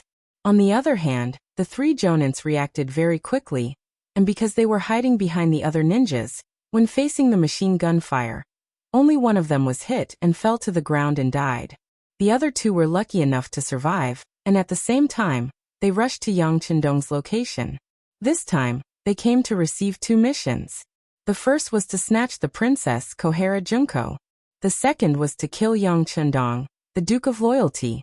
Being surrounded by so many people, it was impossible to snatch the princess away. They could only try their best to complete the second mission, which was to kill Yang Chendong. Even if they died, it would be worth it. Kid, you're courting death. Seeing that the ninjas were still unwilling to give up, and wanted to threaten the young master, Tiger's Mane and Beta Persei shouted respectively and faced the two ninjas. With them here, they would never allow anyone to harm the young master. Hu Meng took a few large steps forward and blocked a superior ninja. He pulled out the Ben Edge Army Thorn from his body, and faced the ninja blade that also seemed to be sharp. The moment the two of them met, the sound of metal clashing could be heard. The other members of the Cold Front could only see dazzling lights and shadows. On the other side, Beta Persei also blocked another Jonin with his strong and tall body. It's just that he was not used to using weapons. When facing the sharp ninja's sword, he could only take step by step back and look for the opponent's flaws to counterattack. After retreating 5 steps, Yang Air stretched out his long arm, wanting to take advantage of his long body to snatch the ninja sword from his opponent. But at this time, the situation suddenly changed. The jonin who was in front of him suddenly disappeared without a trace. Ninjas were very fast, and this was the first time young heir came into contact with them. So when he found that his opponent was gone, he had a bad feeling in his heart, and the first thing he did was to look at his young master's position. And the worrying scene was playing out. The jonin who had just disappeared had already come in front of Yang Qindong and handed the ninja's sword forward. The blade with a cold intent went straight to Yang Qindong's chest. It was so fast that many people only saw the shadow of the blade. Looking at this scene, Junko was so scared that she almost fainted and shouted, "No!" After that, her whole body staggered backward. Fortunately, Kobayashi had been paying attention to her and reached out to support her in time. She didn't fall to the ground and suffer any injuries. As for Yang Qindong, the sudden appearance of the blade went straight to his chest. His eyes suddenly narrowed, and then at the same time, his body in an incredible way suddenly moved to the side, letting the tip of the ninja's sword brush past his clothes. If this scene was recorded, it would be surprising to find that the tip of the sword was only a millimeter away from Yang Qindong's clothes. After his body suddenly moved to the side and avoided the attack of the sword, Yang Qindong didn't even look at it and kicked it vigorously. This kick almost burst out with 80% of Yang Qindong's strength. This blow accurately kicked the blade of the ninja's sword. The powerful force made the ninja's arm numb, and then the ninja's sword was kicked into the air. Without a weapon in his hand, the ninja's momentum couldn't help but weaken. At this moment, Beta Persei finally arrived. He roared and rushed over. Then without any scruples, he used his huge body to hit the ninja's body. Bang! Under the powerful impact, the ninja's flexible but thin body flew upside down like a kite with a broken string. As he flew backwards, he spat out a mouthful of blood that splattered all over the ground. His body also turned into an arc and heavily fell to the ground. Young master, Beta Persei is guilty. His nearly 2-meter-tall body fell to the ground with a plop, kneeling in front of Yang Qindong, causing the ground to tremble as if it had been greatly shaken. Dong Shui, are you okay? Seeing that the situation seemed to be stable, Junko also broke away from Kobayashi's protection and hurriedly ran to Yang Qindong, then asked with concern, "I'm fine." Yang Qindong looked at Junko's bright and beautiful eyes and said, but just after he finished speaking, his eyes suddenly revealed a murderous aura, and then his body suddenly rotated, picking up Junko and dancing in the air. Junko was picked up, her feet were off the ground, and she felt as if her whole body was flying at this moment. And in the process of rotating, 3 shiny ninja darts were shot toward her body. Junko, who didn't understand why Yang Qindong suddenly picked her up, finally understood that this was the last attack launched by the fallen ninja. He wanted to kill her. As soon as this thought flashed through her mind, she clearly heard the feeling of the dart entering her body. Then she noticed that Yang Qindong, who was holding her, had a tight face and slightly wrinkled eyebrows. It was obvious that he was hit by the dart. Yang Qindong was hit by a dart in order to save her. At this moment, Junko couldn't stop her tears from flowing out. If it was Kobayashi who did this, she wouldn't feel the slightest bit surprised. Since he was a guard, he should be prepared to protect his master with his life. But the one who saved her was Yang Qindong, so she was moved to tears. He was the Dong Shui.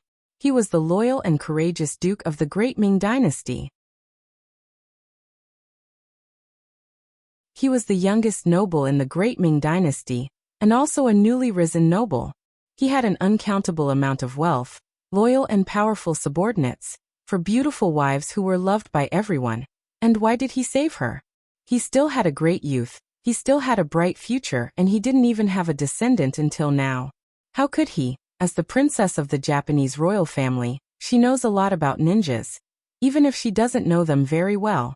Most of the ninja darts were stained with poison. Once thrown out, it would enter the body. Unless the antidote could be immediately obtained, otherwise it would be a dead end. This was also the reason why ninjas were feared.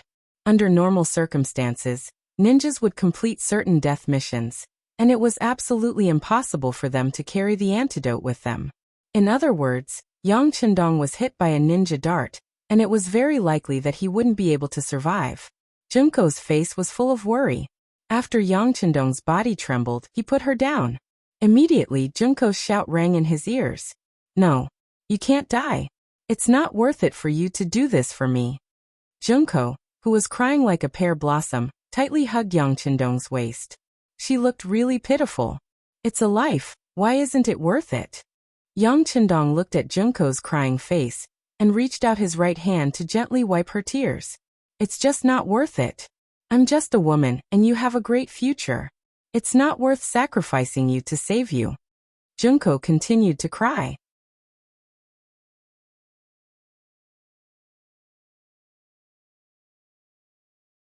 Chapter 267. No. You are not a woman. You are a very beautiful woman. A woman who can make people's hearts beat. Yang Chendong looked at Junko's big eyes and said softly, You like me? Junko suddenly understood something and looked at Yang Chendong with a hint of gentleness. Yes, do you like me? Yang Chendong bravely admitted, then looked at Junko and asked seriously. In Yang Chendong's eyes, Junko was not only cute and beautiful, but also had a tenacious character that deeply attracted him. Especially when he knew that this woman learned a lot of knowledge and suffered a lot of unimaginable pain in order to strengthen the Japanese royal family, he felt even more distressed. Such a beautiful girl should be protected, instead of fighting like a man, or even risking her life. Junko didn't know how to answer for a moment, and her eyes flashed with a hint of panic. She was taught from a young age that she couldn't easily like a person, because she had a very important mission, and before she completed her mission, she couldn't easily say the word love. Seeing that Junko was avoiding something, Yang Chendong knew that she still had a psychological barrier, and if he couldn't take this opportunity to break through, it would be even more difficult to make her reveal her true feelings next time. For this reason, he continued to ask, What's wrong? Even now, can't you tell me the truth? I like you too. After being reminded, Junko suddenly remembered that Yang Chendong had been poisoned by the ninja dart, and perhaps he wouldn't be able to live happily. At this time, what was the point of confessing her true feelings to him? I like you too. Finally, Junko's psychological barrier was broken under this special circumstance. She said to Yang Chendong, I like you, and I have liked you since a long time ago. Even if you have other women, I am willing to be one of them, but, alright, that's enough. Hearing Junko's confession, Yang Chendong nodded with satisfaction. He then released his hand from Junko's slender waist, turned around and walked towards the jonin who was groaning on the ground. Yang Chendong walked in front of the jonin, and a handgun appeared in his hand. With a slight movement of his right index finger, a gunshot was heard, and a bloody hole appeared in between the jonin's eyebrows. Blood was flowing out nonstop. After finishing off the jonin who threw the ninja dart, Yang Chendong slowly turned his head and looked at Beta Persei and said, I have taught you more than once that being merciful to the opponent is being cruel to ourselves. But just now, this man who was about to die launched his final attack and almost took your young master's life. This time, all of you are at fault. Do you know your crimes? His voice was loud and clear, especially in this silent night. It spread far and wide, and it clearly drilled into the ears of every Lung Feng. We are guilty. The sound of people kneeling on the ground was heard. Whether it was Beta Persei, Tiger's Mane who just killed a jonin, Chiovi and the others from the first guard, or the Lung Feng who came out to carry out the mission, they all knelt on the ground in an orderly manner. Everyone's eyes flashed with shame and regret. Yang Chendong didn't seem to be satisfied with everyone kneeling down and admitting their mistakes, nor did he intend to forgive them. Instead, he continued to say, Today's matter will be written in the history of Lung Feng, and it will make all future generations vigilant. It's an honor that every one of your names will be recorded in the history of Lung Feng. This may be a disgrace, but since you are following this young master, you have to do your best. If you don't have the ability to do so, or if you don't have enough self-awareness, then you can apply to leave. This young master won't force you. Now go and kill all those assassins. Remember, it's not a disgrace to kill a dead person or someone who is about to die. On the contrary, it's a way to take responsibility for yourself and respect your opponent. Do you understand? Understood. Dozens of people answered in unison. Although the effect of the flare had already worn off, the place returned to darkness. But everyone still lowered their heads in shame. Today, their names will be remembered by future generations, and they will be written in the list of shame. This kind of action was equivalent to taking half of their lives. Some people even had the idea of not wanting to live anymore, and wanted to die to show their loyalty. But in the end they didn't do so because everyone knew that running away was the behavior of the weak. The real strong weren't afraid of failure. They should face it head-on, then correct, and become stronger. After being reprimanded, Tiger's mane and others quickly took action, and all the ninjas who had been dead for a while on the ground were stabbed. All the corpses were almost poked at this moment, and the smell of blood filled the air for a while, but no one showed mercy or even sympathy. Everything was as the young master had said. Being merciful to the enemy was being cruel to oneself. Looking at everyone's actions, Yang Chendong's eyes flashed with a gratified look. These people have been with him for a long time, and it was inevitable that they would become arrogant and willful. It was necessary to teach them a lesson at the right time. Not to mention, today's matter was really dangerous. If he hadn't been prepared in advance and wore a bulletproof vest, Yang Chendong's life would have been taken by the poisonous dart just now. Lung Feng's performance made Yang Chendong satisfied and relieved him. But Junko, who had just confessed, was still looking at Yang Chendong with an incredulous look. Perhaps she thought that this Dong Shui would die after being hit by the poison dart. That was why she was very surprised to see him talking so confidently, as if nothing had happened. "What's wrong? Do you want something to happen to me?" Yang Chendong had already arrived in front of Junko, and when he saw her expression of disbelief, he asked with a magnetic and caring voice, How can you be fine? Didn't you just get hit by the poisonous dart?" Junko asked instinctively, blinking her big eyes, looking forward to Yang Chendong's explanation. Yang Chendong never liked to explain, because only when he did something wrong, he would explain, and only when he faced stupid people would he explain. First, he didn't do anything wrong, and second, Junko was very smart, so such an explanation was even more unnecessary. "Idiot! How can a small poisonous dart hurt this young master? You should have heard of my legend. I am the god of war, invincible. But why did you suddenly leave Yang Village without even saying goodbye? Do you know, if I didn't find out that you were gone and brought people here in time, I'm afraid you would be dead now." While talking, Yang Chendong slowly approached. When the distance between them was less than an arm's length, he squatted down slightly, stretched out his hands, and abruptly lifted Junko up into the air. Her body suddenly left the ground. This change surprised Junko, who was still in the state of thinking. From childhood to adulthood, the only one who dared to do this to her was her father. Now being carried by Yang Chendong, who was only a few years older than her and was also young, it would be strange if she didn't shout in surprise.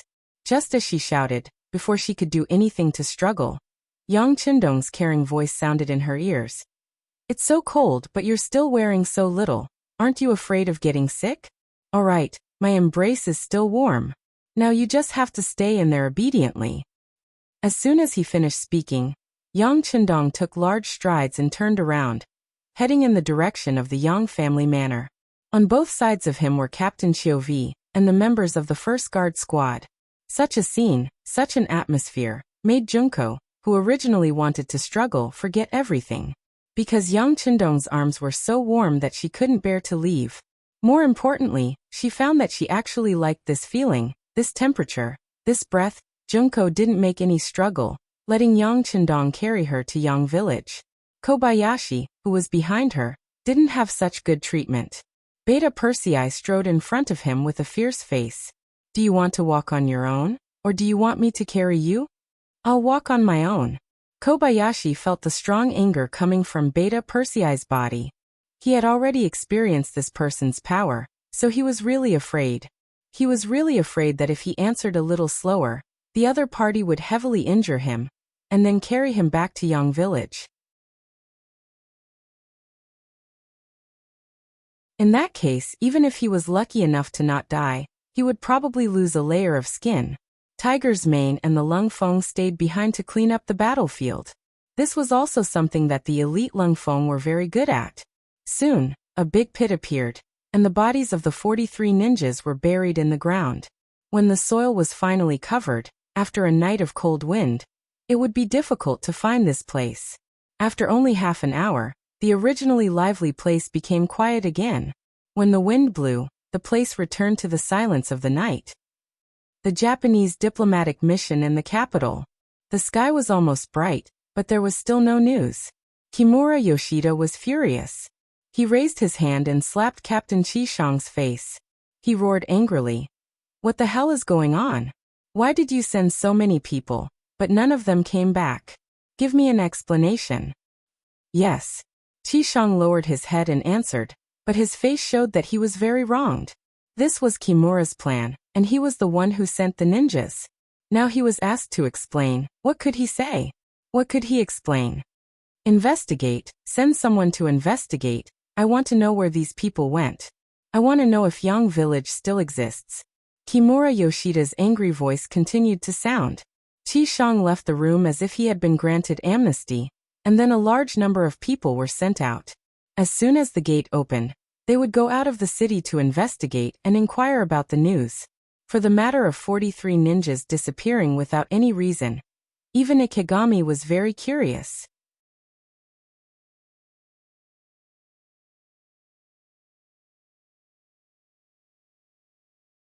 Chapter 268. The attack of the ninjas was originally a secret. Even he was the last to know about it. Then who was it that leaked the news? Let them all be wiped out, and none of them return. Also, what kind of existence was Yangjia village? Why did they always suffer heavy losses every time they dealt with this loyal prince? What was even worse was that the appearance of the ninjas couldn't be told to the outside world. In other words, whether these ninjas were all killed or not, he couldn't reason with the great Ming dynasty as an envoy of Japan. After arranging for Qishang to investigate the disappearance of the ninjas, Kimura Yoshida went straight to the Ministry of Rights in a palanquin. Today, the great Ming dynasty was still in its prosperous period. As for Japan, it was still a huge monster. But this didn't mean that they didn't dare to speak to the strong. On the other hand, General Ashikaga Yoshimasa, who stood behind Kimura Yoshida, belonged to the hardline faction. Perhaps it was because they grew up in Japan, they were used to being short-sighted. They were used to thinking that everything revolved around them. With this thought in mind, Kimura Yoshida was instructed before this trip. He must return to Princess Junko. For this purpose, he could even threaten the great Ming dynasty. Under the policy of banning the sea, not long after the great Ming dynasty was defeated by the Walla, the great Ming dynasty was divided into two. He was confident that the great Ming dynasty wouldn't be willing to offend them and treat them as enemies. In the Ministry of Rights, the chief official on duty today was Left Assistant Minister He Wen-yuan. He became a scholar when he was young, and then he finally stepped on the path of Jinshi. He became one of the representatives of scholars, and one of the supporters of Confucianism. He was still very principled. When He Wen-yuan saw the arrogant Kimura Yoshida in the reception room, and learned that this person actually asked the great Ming dynasty to unconditionally release the previous envoy Aoki Yuki, and return the Japanese merchants who were imprisoned in Yangjia village to them, He Wen-yuan's face became very ugly. Emissary Greenwood committed a crime in the capital of my great Ming, almost injuring an important official of my great Ming. The implications of this matter are too great for me to say anything about, so it's best not to speak of it. As for your second request, I don't know what's going on with that Japanese businessman you mentioned. However, as far as I know, there aren't any merchants imprisoned in Yang Manor. I'm very suspicious of the reliability and veracity of your source of information. Faced with the aggressive Kimura Yoshida, He Wen-yuan retorted. Putting aside the fact that Yang Qindong's writing style was excellent, He Wen-yuan admired it. With Dong Shuai's reputation alone, why would he need to confine anyone? Not to mention that he was a merchant from another race.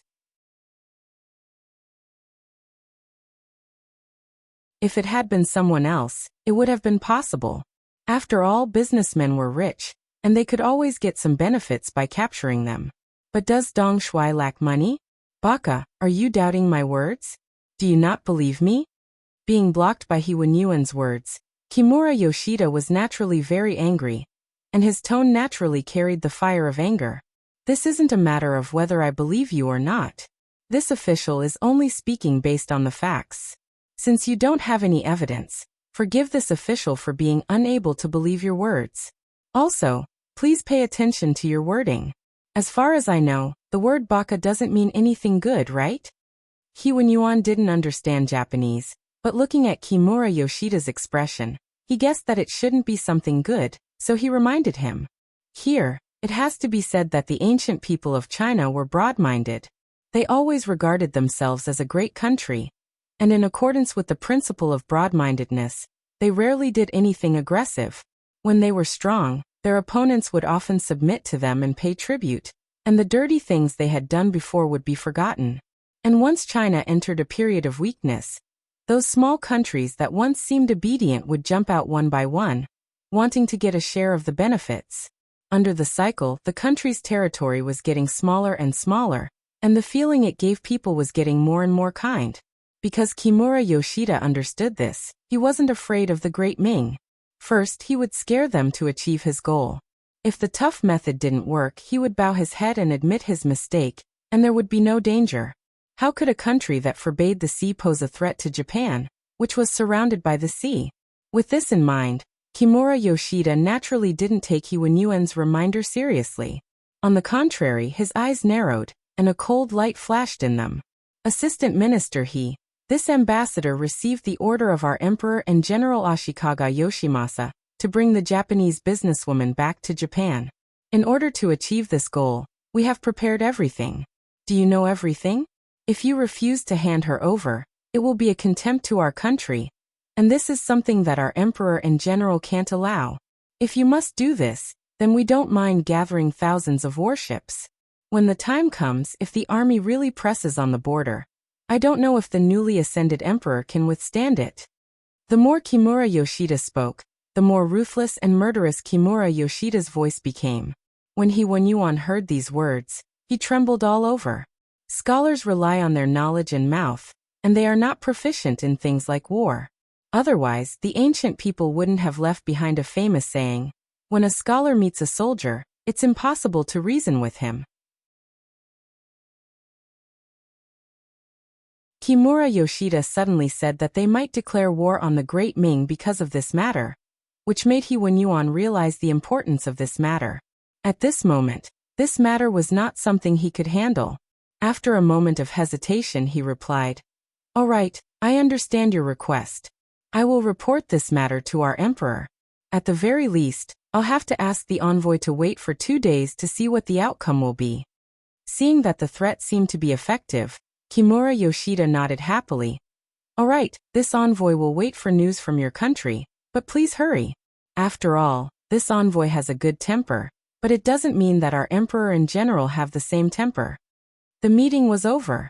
Kimura Yoshida left the Ministry of Rights Yamen with a smug look on his face. Soon Yuan's sedan also left the Yamen, and went straight to Minister Hu Zhao's residence. Yuan's sudden visit made Hu Zhao, who was resting at home, change into an official's robe and receive the guest in the main hall. Needless to say, Hu Zhao could feel that something big must have happened for the left assistant minister to come in such a hurry. Sure enough, when Yuan explained his meeting with Kimura Yoshida in detail, Hu Zhao's eyes wrinkled. According to the ancestral teachings of the Great Ming, that is, the Great Emperor Yongle, Zhu Di, the Great Emperor of the Ming Dynasty, personally led his troops on a 10,000-li expedition to sweep away the Desert Empress for the second time, and return to the imperial court in Beijing. Our dynasty's national power is supreme. It surpasses the ancient times. It controls the north, invades the west, the south, the west, and the barbarians of the west. These words were, no marriage, no reparations, no ceding of land, and no tribute. There was also the meaning of the emperor guarding the country, and the emperor dying for the country. It was just that the Great Ming was now divided into two and had just fought a great battle with the Walla. It could be said that the Great Ming had suffered heavy losses, and the elites were all dead. Although the military recruitment had now begun, it would take time to recover to its peak. At this moment, if Japan attacked the border at sea, it would undoubtedly be a headache for the Daizong emperor. "We can't fight.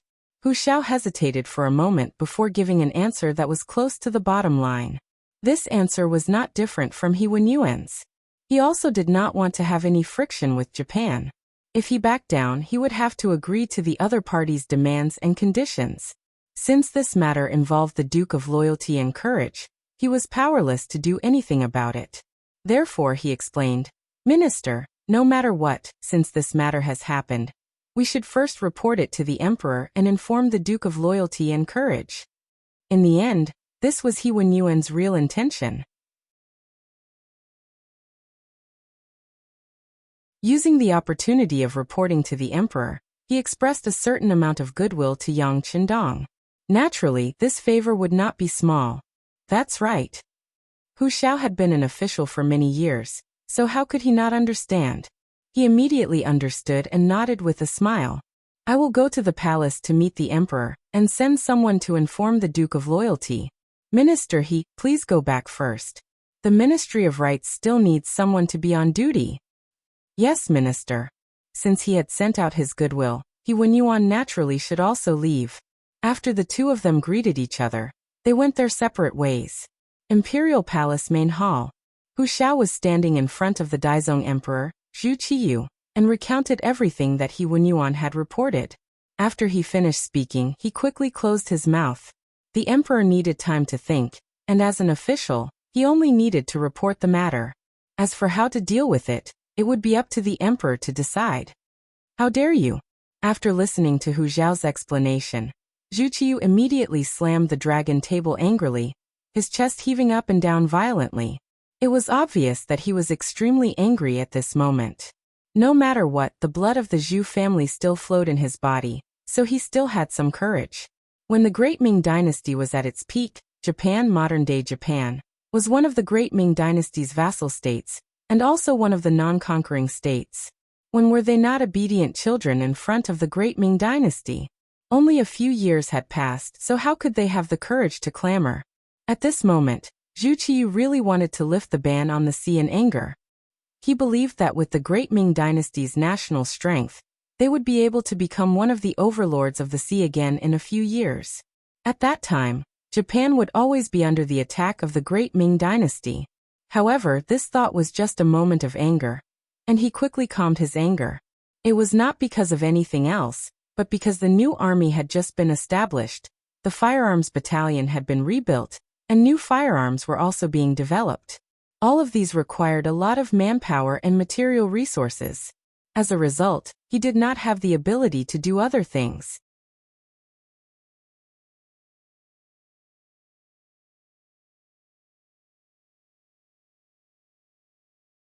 Chapter 269. Your Majesty, please calm down. In my humble opinion, since this matter involves the Duke of Loyalty and Courage, let him handle it. Chief Steward Jining, who was standing to the side, saw Zhu Qiyu's weakness under his anger. He quickly gave Zhu Qiyu a way out of the situation. When Hu Xiao heard that the matter was to be handled by Yang Qindong, he immediately understood what Jining meant. He wanted to speak up to stop him, but Zhu Qiyu had already spoken. That's right. Since this matter involves the Duke of Loyalty and Courage, let him handle it first. Zhu Qiyu knew that this was a way out of the situation. He immediately took advantage of the situation and pushed the troublesome matter out of the way.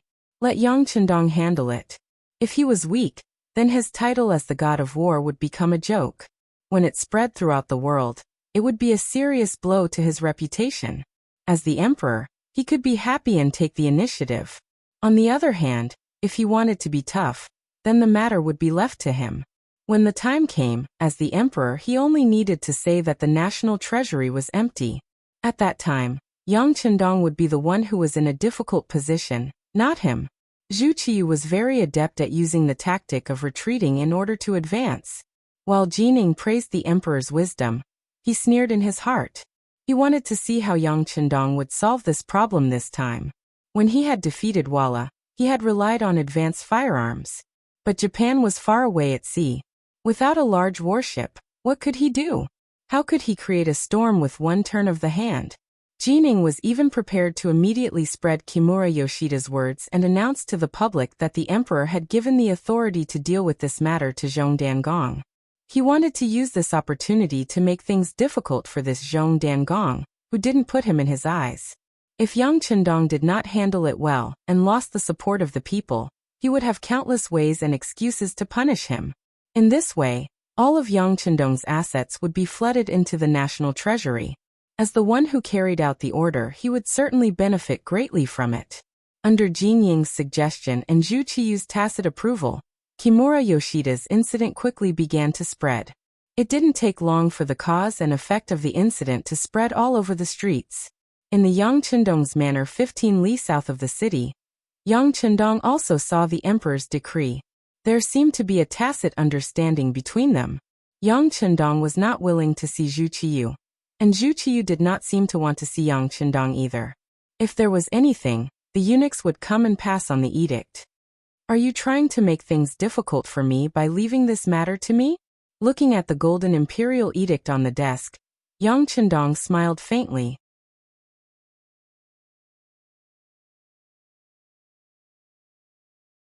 And if he didn't want to see the scene of killing each other, perhaps there was a good way, that was, assimilation, or a more vulgar way, annexation.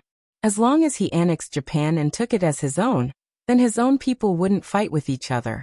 In order to achieve this goal, Kimura Yoshida had to pass this hurdle. And if he used it well, he could have a legitimate reason and excuse to take the initiative to attack. This was the fundamental idea of Yang Chendong to intervene in this matter. But Junko must have thought that it was because of her, so Yang Chendong didn't need to explain anything. He gave a yes and no, but in Junko's ears, it made her very grateful. She naturally didn't know the ambition of the man in front of her. She simply thought that he was looking for trouble to protect her. At this moment, her love for Yang Chendong in her heart increased. A man who could take on such a big thing for her, even risking his life to save her, such a man was worthy of her life. Come, arrange something, I want to see Kimura Yoshida. Yang Chendong's voice sounded in the study, and soon the voice of Tiger's mane came from outside. Young master, we will arrange it. The news that Kimura Yoshida, an envoy of Japan, threatened to invade the great Ming dynasty spread like a whirlwind through the streets of the capital. For a time, everyone was talking about this matter. In the streets and alleys, there were always people in twos and threes talking about it. Perhaps because Japan was one of the vassal states of the great Ming dynasty, and because the capital was not near the sea, the people here didn't feel the trouble of Japan invading the sea, and there was no worry on their faces. They thought that it was nothing more than a small country that needed to be taught a lesson. How dare it provoke the great Ming dynasty? Because they were ignorant, they were fearless. Ordinary people knew too little about the outside world. What they knew was limited, so they were fearless. However, for some scholars and businessmen who had traveled far and wide, because they had seen and heard a lot, they would not be so relaxed. The Soaring Heaven restaurant had once been a rather famous restaurant in the capital. A group of noble scions had gathered here, and their sources of information were much wider than those of the common folk. It was precisely because of this that the discussion on this issue was particularly intense. In the hall, a tall and fat young man was expressing his opinion at this moment. Around him, there were about a dozen young masters or young master in brocade robes. Just from their clothes, one could tell that these people were either rich or noble. Speaking of me, Japan has always been paying tribute to the Ming dynasty, and is one of the tributary states to the great Ming dynasty. How dare they threaten the great Ming dynasty? In the end, it's because someone stepped on their tail. As the saying goes, even a rabbit bites when cornered, let alone a sea country. This person's voice was clear and precise, and after he finished speaking, the crowd began to cheer. Brother Bai's words are extremely correct. Then based on your words, as long as we don't push them too hard, Japan won't negotiate with us with such an attitude? There was no lack of flatterers in the crowd. On the surface, they were asking for advice, but in reality, they were praising. Haha, it can't be said to be completely correct. It's just the words of one side. Reality should be as such. As long as we can satisfy their demands and conditions, I presume that the situation can take a turn for the better at any time. The man called Brother Bai chuckled, his face flushed red with pride and excitement. Very good. You said it yourself that it's just the words of one side. And in reality, it really isn't entirely correct. A voice suddenly rang out, resounding through the main hall of the immortal abode. This voice caused the smug Brother Bai's expression to turn extremely unsightly. Looking at the source of the voice, one could see a handsome young master in a white robe. When he saw who had spoken, Brother Bai's expression became even more gloomy. Wuxia, what do you mean by this? The person who had spoken was a student of the Yang Clan Academy, Wuxia. He was also the grandson of the current Minister of Appointments, Wang Ji. Studying in the Yang Clan Academy wasn't all about studying hard every day. There were days off. In Yang Chendong's words, this was called striking a balance between work and rest. At the same time, he also encouraged his students to delve deeper into life, into the midst of the common people, to experience the various facets of life and understand the needs of the common people.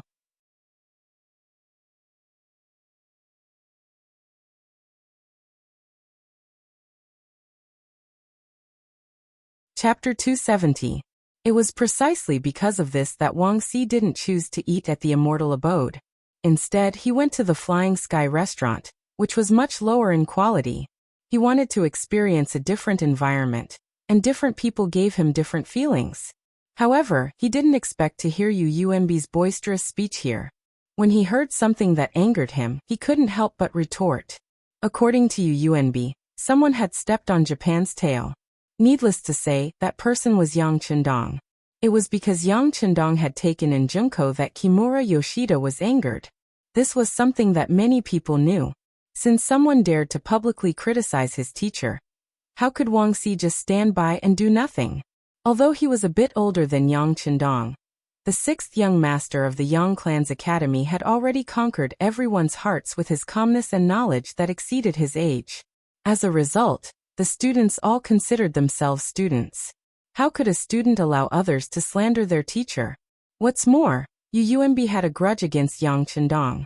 Yu Yuanbi was Yu Xiong's elder brother, and also the grandson of the Minister of Justice, Yu Shiyue.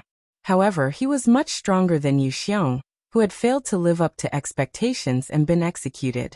He was already in charge of the Ministry of Justice in his 20s, and was a major sixth-rank official. His grandfather, Yu Shiyue, had contributed greatly to this. However, Yu Yuanbi himself had also lived up to expectations. His performance was outstanding. They were both descendants of influential figures, and both were young masters.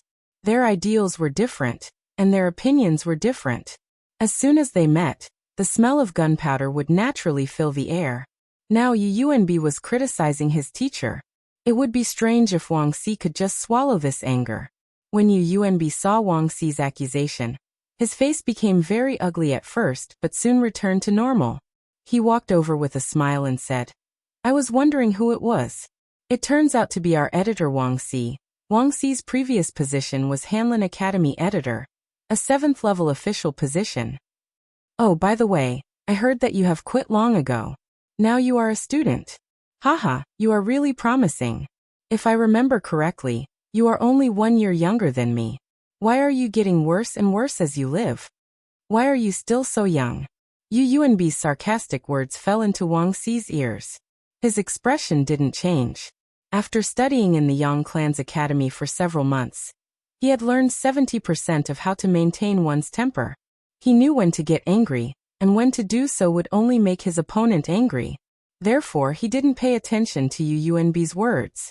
Instead, he corrected the topic and said, Yu Yuanbi, this young master said that your analysis is wrong. Please don't change the topic. Seeing that Wuxia didn't fall for his trick and still didn't let go of his previous words, Yu Yuanbi's face darkened and said, What? My mouth is on this young master's body. Do I need your permission to speak? As for you, you're no longer an official. Why don't you kneel when you see this young master? Yu Yuanbi, don't be so smug. This young master is also a self-admitted scholar. According to the laws of the Great Ming Dynasty, I don't need to kneel when I see an official. Who do you think you are? How dare you ask me to kneel? Wang Xi's expression was normal. He wouldn't be frightened by Yu Yuanbi's words. His grandfather was the current minister of the Ministry of Personnel. He was in charge of the affairs of the officials. What kind of officials hadn't he seen before? A minor major sixth-rank official couldn't scare him.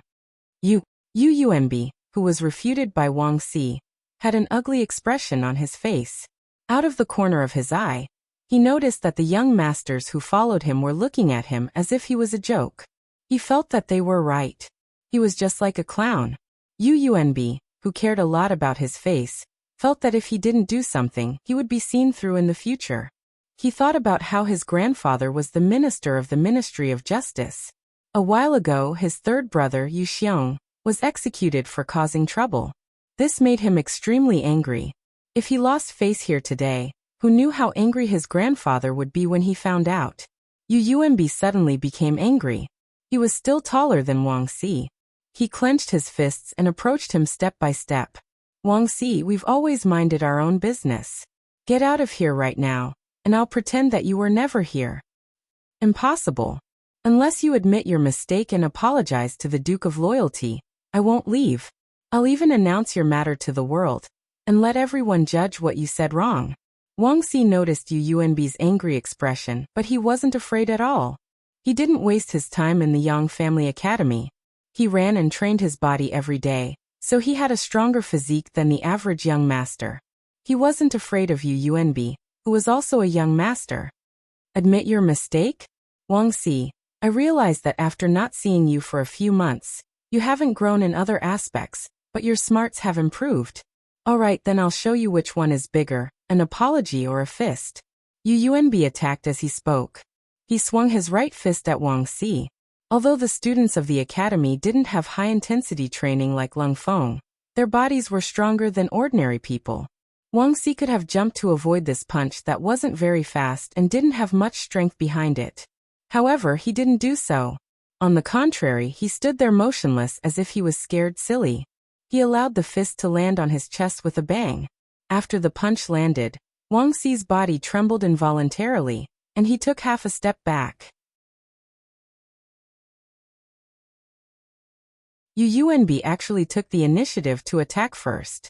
This scene shocked the other young masters and young master who were watching the show.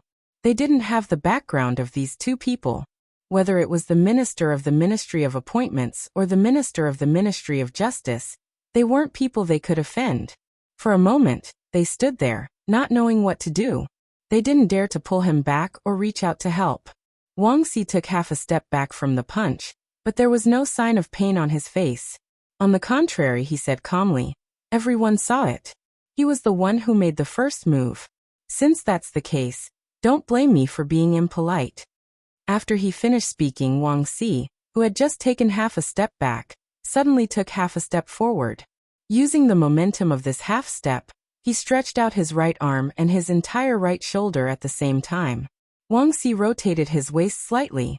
According to his usual training, Wang Xi injected all the strength in his body into his right shoulder. Then he punched out and hit Yu Yuanbi's body that hadn't retreated in time.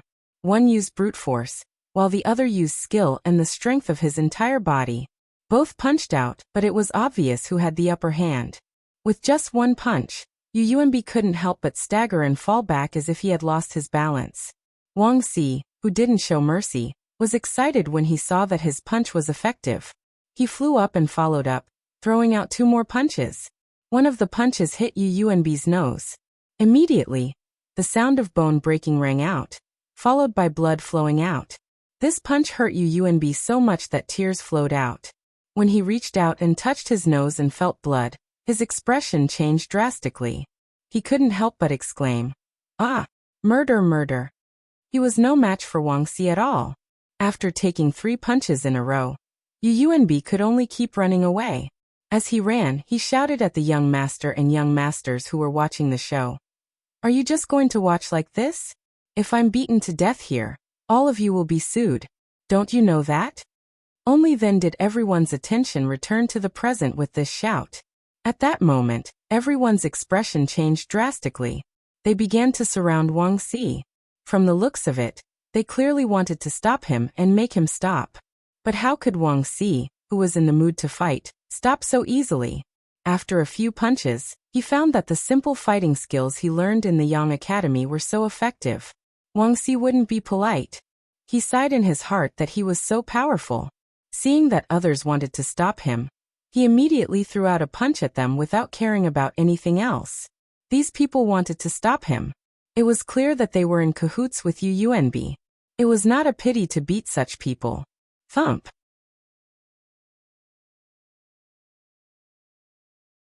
After a few more punches, two of the young masters who came to stop the fight fell down. The others saw that Wuxia was crazy. They were afraid that he would kill someone, so they didn't care about others and rushed up. In an instant, they surrounded Wuxia tightly. Then they hugged his legs, grabbed his hands and held his waist. Wuxia, who was like a tiger who couldn't resist a pack of wolves, was quickly restrained. UUNB, who had run to the entrance of the Fei Tian restaurant, saw that Wuxia was restrained and breathed a sigh of relief. At this time, he happened to see the soldiers of the warden's office patrolling on the street. He immediately shouted, "Help, someone is killing here." In the courtyard of the Japanese diplomatic mission in the capital, Yang Chendong appeared here under the protection of a group of guards, wearing the signature camouflage uniform.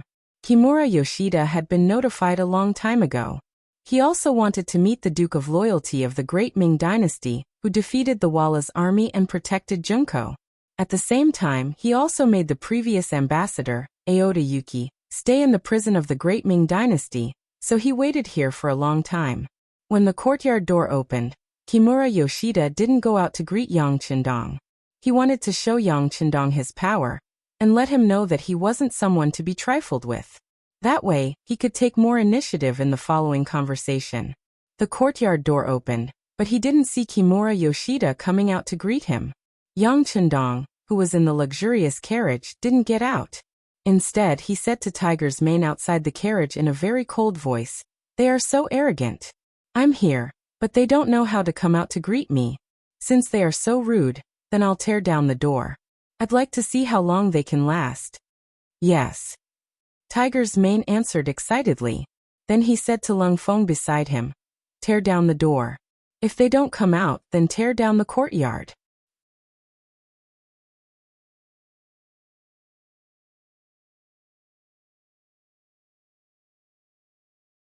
Chapter 271. Lung Feng and his brothers were all young people, and they were not afraid of making a big deal out of it. Now that they had received orders from the sixth young master, how could they be courteous? Immediately, their eyes lit up as they took out their military knives and began to tear down the door. Very soon, the sound of clanking could be heard. In the courtyard, Kimura Yoshida was still sitting in the main hall. Beside him stood the leader of the guards, Ikegami, and a group of Japanese samurai. The purpose of this battle was to intimidate Yang Chendong. It was said that this loyal duke of the Great Ming Dynasty had just turned 20 years old. What kind of courage could such a young man have? As for defeating the Wallace army, it was the work of the mercenaries. This was a well-known fact. A person like him should have been scared to death when he saw such a battle. While Kimura Yoshida was still imagining what would happen to this young brave loyal guild member, a samurai suddenly rushed in with a gloomy face. "Not good, not good, they are tearing down the door." "What do you mean by tearing down the gate? Who are they?"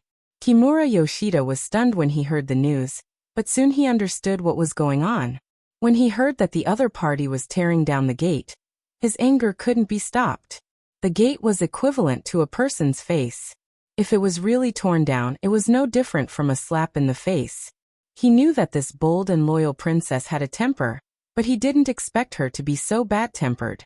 She didn't even meet him, and she gave him such a big gift. Kimura Yoshida, who had fainted, didn't feel good.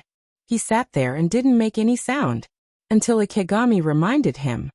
"Kimura-kun, we can't let them tear down the gate. If that's the case, we will lose face. Yes, go and stop them. If it doesn't work, we can use force to stop them."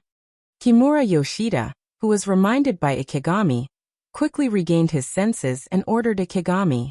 After receiving the order, Ikegami immediately rushed to the gate of the courtyard with more than 10 samurai. At this time, at the gate, more than half of the gate had been torn down. There were also many people of the great Ming dynasty who were standing here to watch the show. Ever since Jining deliberately released the news, many people had gathered outside the Japanese diplomatic mission's compound. They wanted to see how their country's god of war would resolve this matter. Was he really going to lower his head, or was he going to be as domineering as before? Now, it seemed that he had made the right decision to come. Although the loyal duke was young, he was indeed hot-blooded. He tore down the door without saying a word. This was even more satisfying than watching a show. And during the process of removing the gate, who knows how many people were cheering? They were cheering for the Duke of Loyalty and Courage. They clapped their hands to express their satisfaction. What are you doing? Do you know where this is? How dare you cause trouble here? Arrest them all. Qishang finally appeared. When he saw that there was only a frame on the left of the door, his eyes burned with anger. With Qishang's shout, more than 10 warriors behind him rushed out, heading straight for the Lungfeng soldiers who were prying open the door with their bayonets. Take them down! Tiger's man had been paying attention to the movement at the door for a long time. When he saw that the Japanese warriors were about to make a move, it was exactly what he wanted. Without saying a word, he gave the order to Captain Qiuvi, who was standing beside him. As the captain of the first guard by Yang Chendong's side, Qiuvi had a calm personality and excellent skills. When he heard Tiger's man's order, there was no way he would be polite. He personally led 10 of his team members to meet the seemingly aggressive Japanese warriors. The guards and the Japanese warriors were not on the same level at all. To be able to enter the guards and be responsible for the safety of the 6th young master, which one of them was not the best of the best. They were just dealing with ordinary Japanese samurai. To put it in a slightly exaggerated way, even if they were to let the other party use only one hand, they could still easily win. As Qiuvi led his brothers to make a move, the Japanese warriors who rushed out were quickly knocked down to the ground one by one. Their important joints were hit hard, making them fall to the ground and constantly wail. Not only the ordinary Japanese warriors, but even Qishang could not escape. The captain of the guards, who was taken care of by Qiuvi, was punched in the throat by the captain of the guards. He felt that it was very difficult to swallow. Then he was punched in the face, and blood splashed out. When he was knocked down to the ground by a sweeping kick, he was completely passive and had no power to fight back. The Japanese warriors were knocked down to the ground, and the door frame was completely removed. When Yang Chendong's luxurious carriage could enter, the carriage drove into the courtyard unscrupulously. Behind them, the cheers of countless people of the great Ming dynasty could be heard. In the courtyard, Kimura Yoshida came out of the main hall and saw the luxurious carriage in front of him. Not seeing Qishang and his warriors, Kimura Yoshida's face became very ugly, but he was stubborn. In order to maintain the dignity of Japan, he still stood in place and shouted loudly, "Who are you? Why don't you salute me when you see me?" Pa. As soon as he finished speaking, he was met with a raised whip. The whip hit him right in the middle, and a bloody wound appeared on Kimura Yoshida's body. It was Beta Persei, who was driving the carriage. This whip was a lesson for Kimura Yoshida. What a joke! The 6th young master was in the carriage. How could he allow others to shout there? Ah! Murder, murder! Kimura Yoshida's painful and fierce cries came from the courtyard. It had to be said that cowards had the same virtue. Just like Yu Yuanbi, who was beaten before, he kept shouting when he was beaten, as if doing so could release his fear. You are the Japanese messenger, humph. You are really a disgrace to the Japanese. In the luxurious carriage, Yang Chendong's voice slowly came out. This voice was not very loud, but it sounded like thunder in Kimura Yoshida's ears. He remembered that this was not Japan, and he was not in his own courtyard. He was now a Japanese messenger, representing the face of Japan. At the thought of this, his expression changed again and again. What he did just now was really a disgrace to Japan. If this matter was spread back to Japan, General Ashikaga Yoshimasa would be the first to not spare him. As the representative of Japan's Bushido, General Ashikaga Yoshimasa hated timid and irresponsible people the most. As a trusted follower, he naturally knew what to do in the face of trouble. When he looked at the luxurious carriage in front of him, he couldn't help but stop. Then he tried his best to summon up his courage, raised his head and said, "I am the envoy of Japan. You can't do this to me. Otherwise, it is contempt for Japan. I want to seriously protest." "What did we do to you?" Yang Chendong's energetic voice sounded from within the carriage when he heard the words that were clearly threatening in appearance but weak in heart. This was Japan. When facing the weak, they were condescending. In the face of the strong, they finally knew how to say the word of protest. Some people were like this. If they didn't feel pain, they wouldn't know how powerful you were, and they wouldn't know what fear was. After being asked by Yang Chendong, Kimura Yoshida looked surprised. Thinking that he had just been whipped and the scene of Ikigami and other samurai being beaten to the ground, he said, "You hurt the Japanese messenger and our samurai." "Nonsense. Do you think that I, the Duke, will not let my guards beat him up? Don't you know that we have a saying, 'A good dog doesn't block the way'?" Yang Chendong's voice came out of the carriage again. Being called a dog, Kimura Yoshida's face was of course not good. However, the situation was beyond his control. If he spoke rudely now, he wouldn't be able to escape from being beaten. As the saying goes, a wise man knows better than to fight when the odds are against him. He decided to endure. A gentleman's revenge is a dish best served cold. "That's enough, Mr. Zhongdan. Since you are here to negotiate, shouldn't you meet with me now? Of course, I want to see what you have to say." The curtain of the carriage was suddenly opened from the inside, and Yang Chendong appeared in front of Kimura Yoshida, dressed in a green robe. This was the first time the two had met. Kimura Yoshida had the common characteristics of Japan. He was very short and looked a little wretched.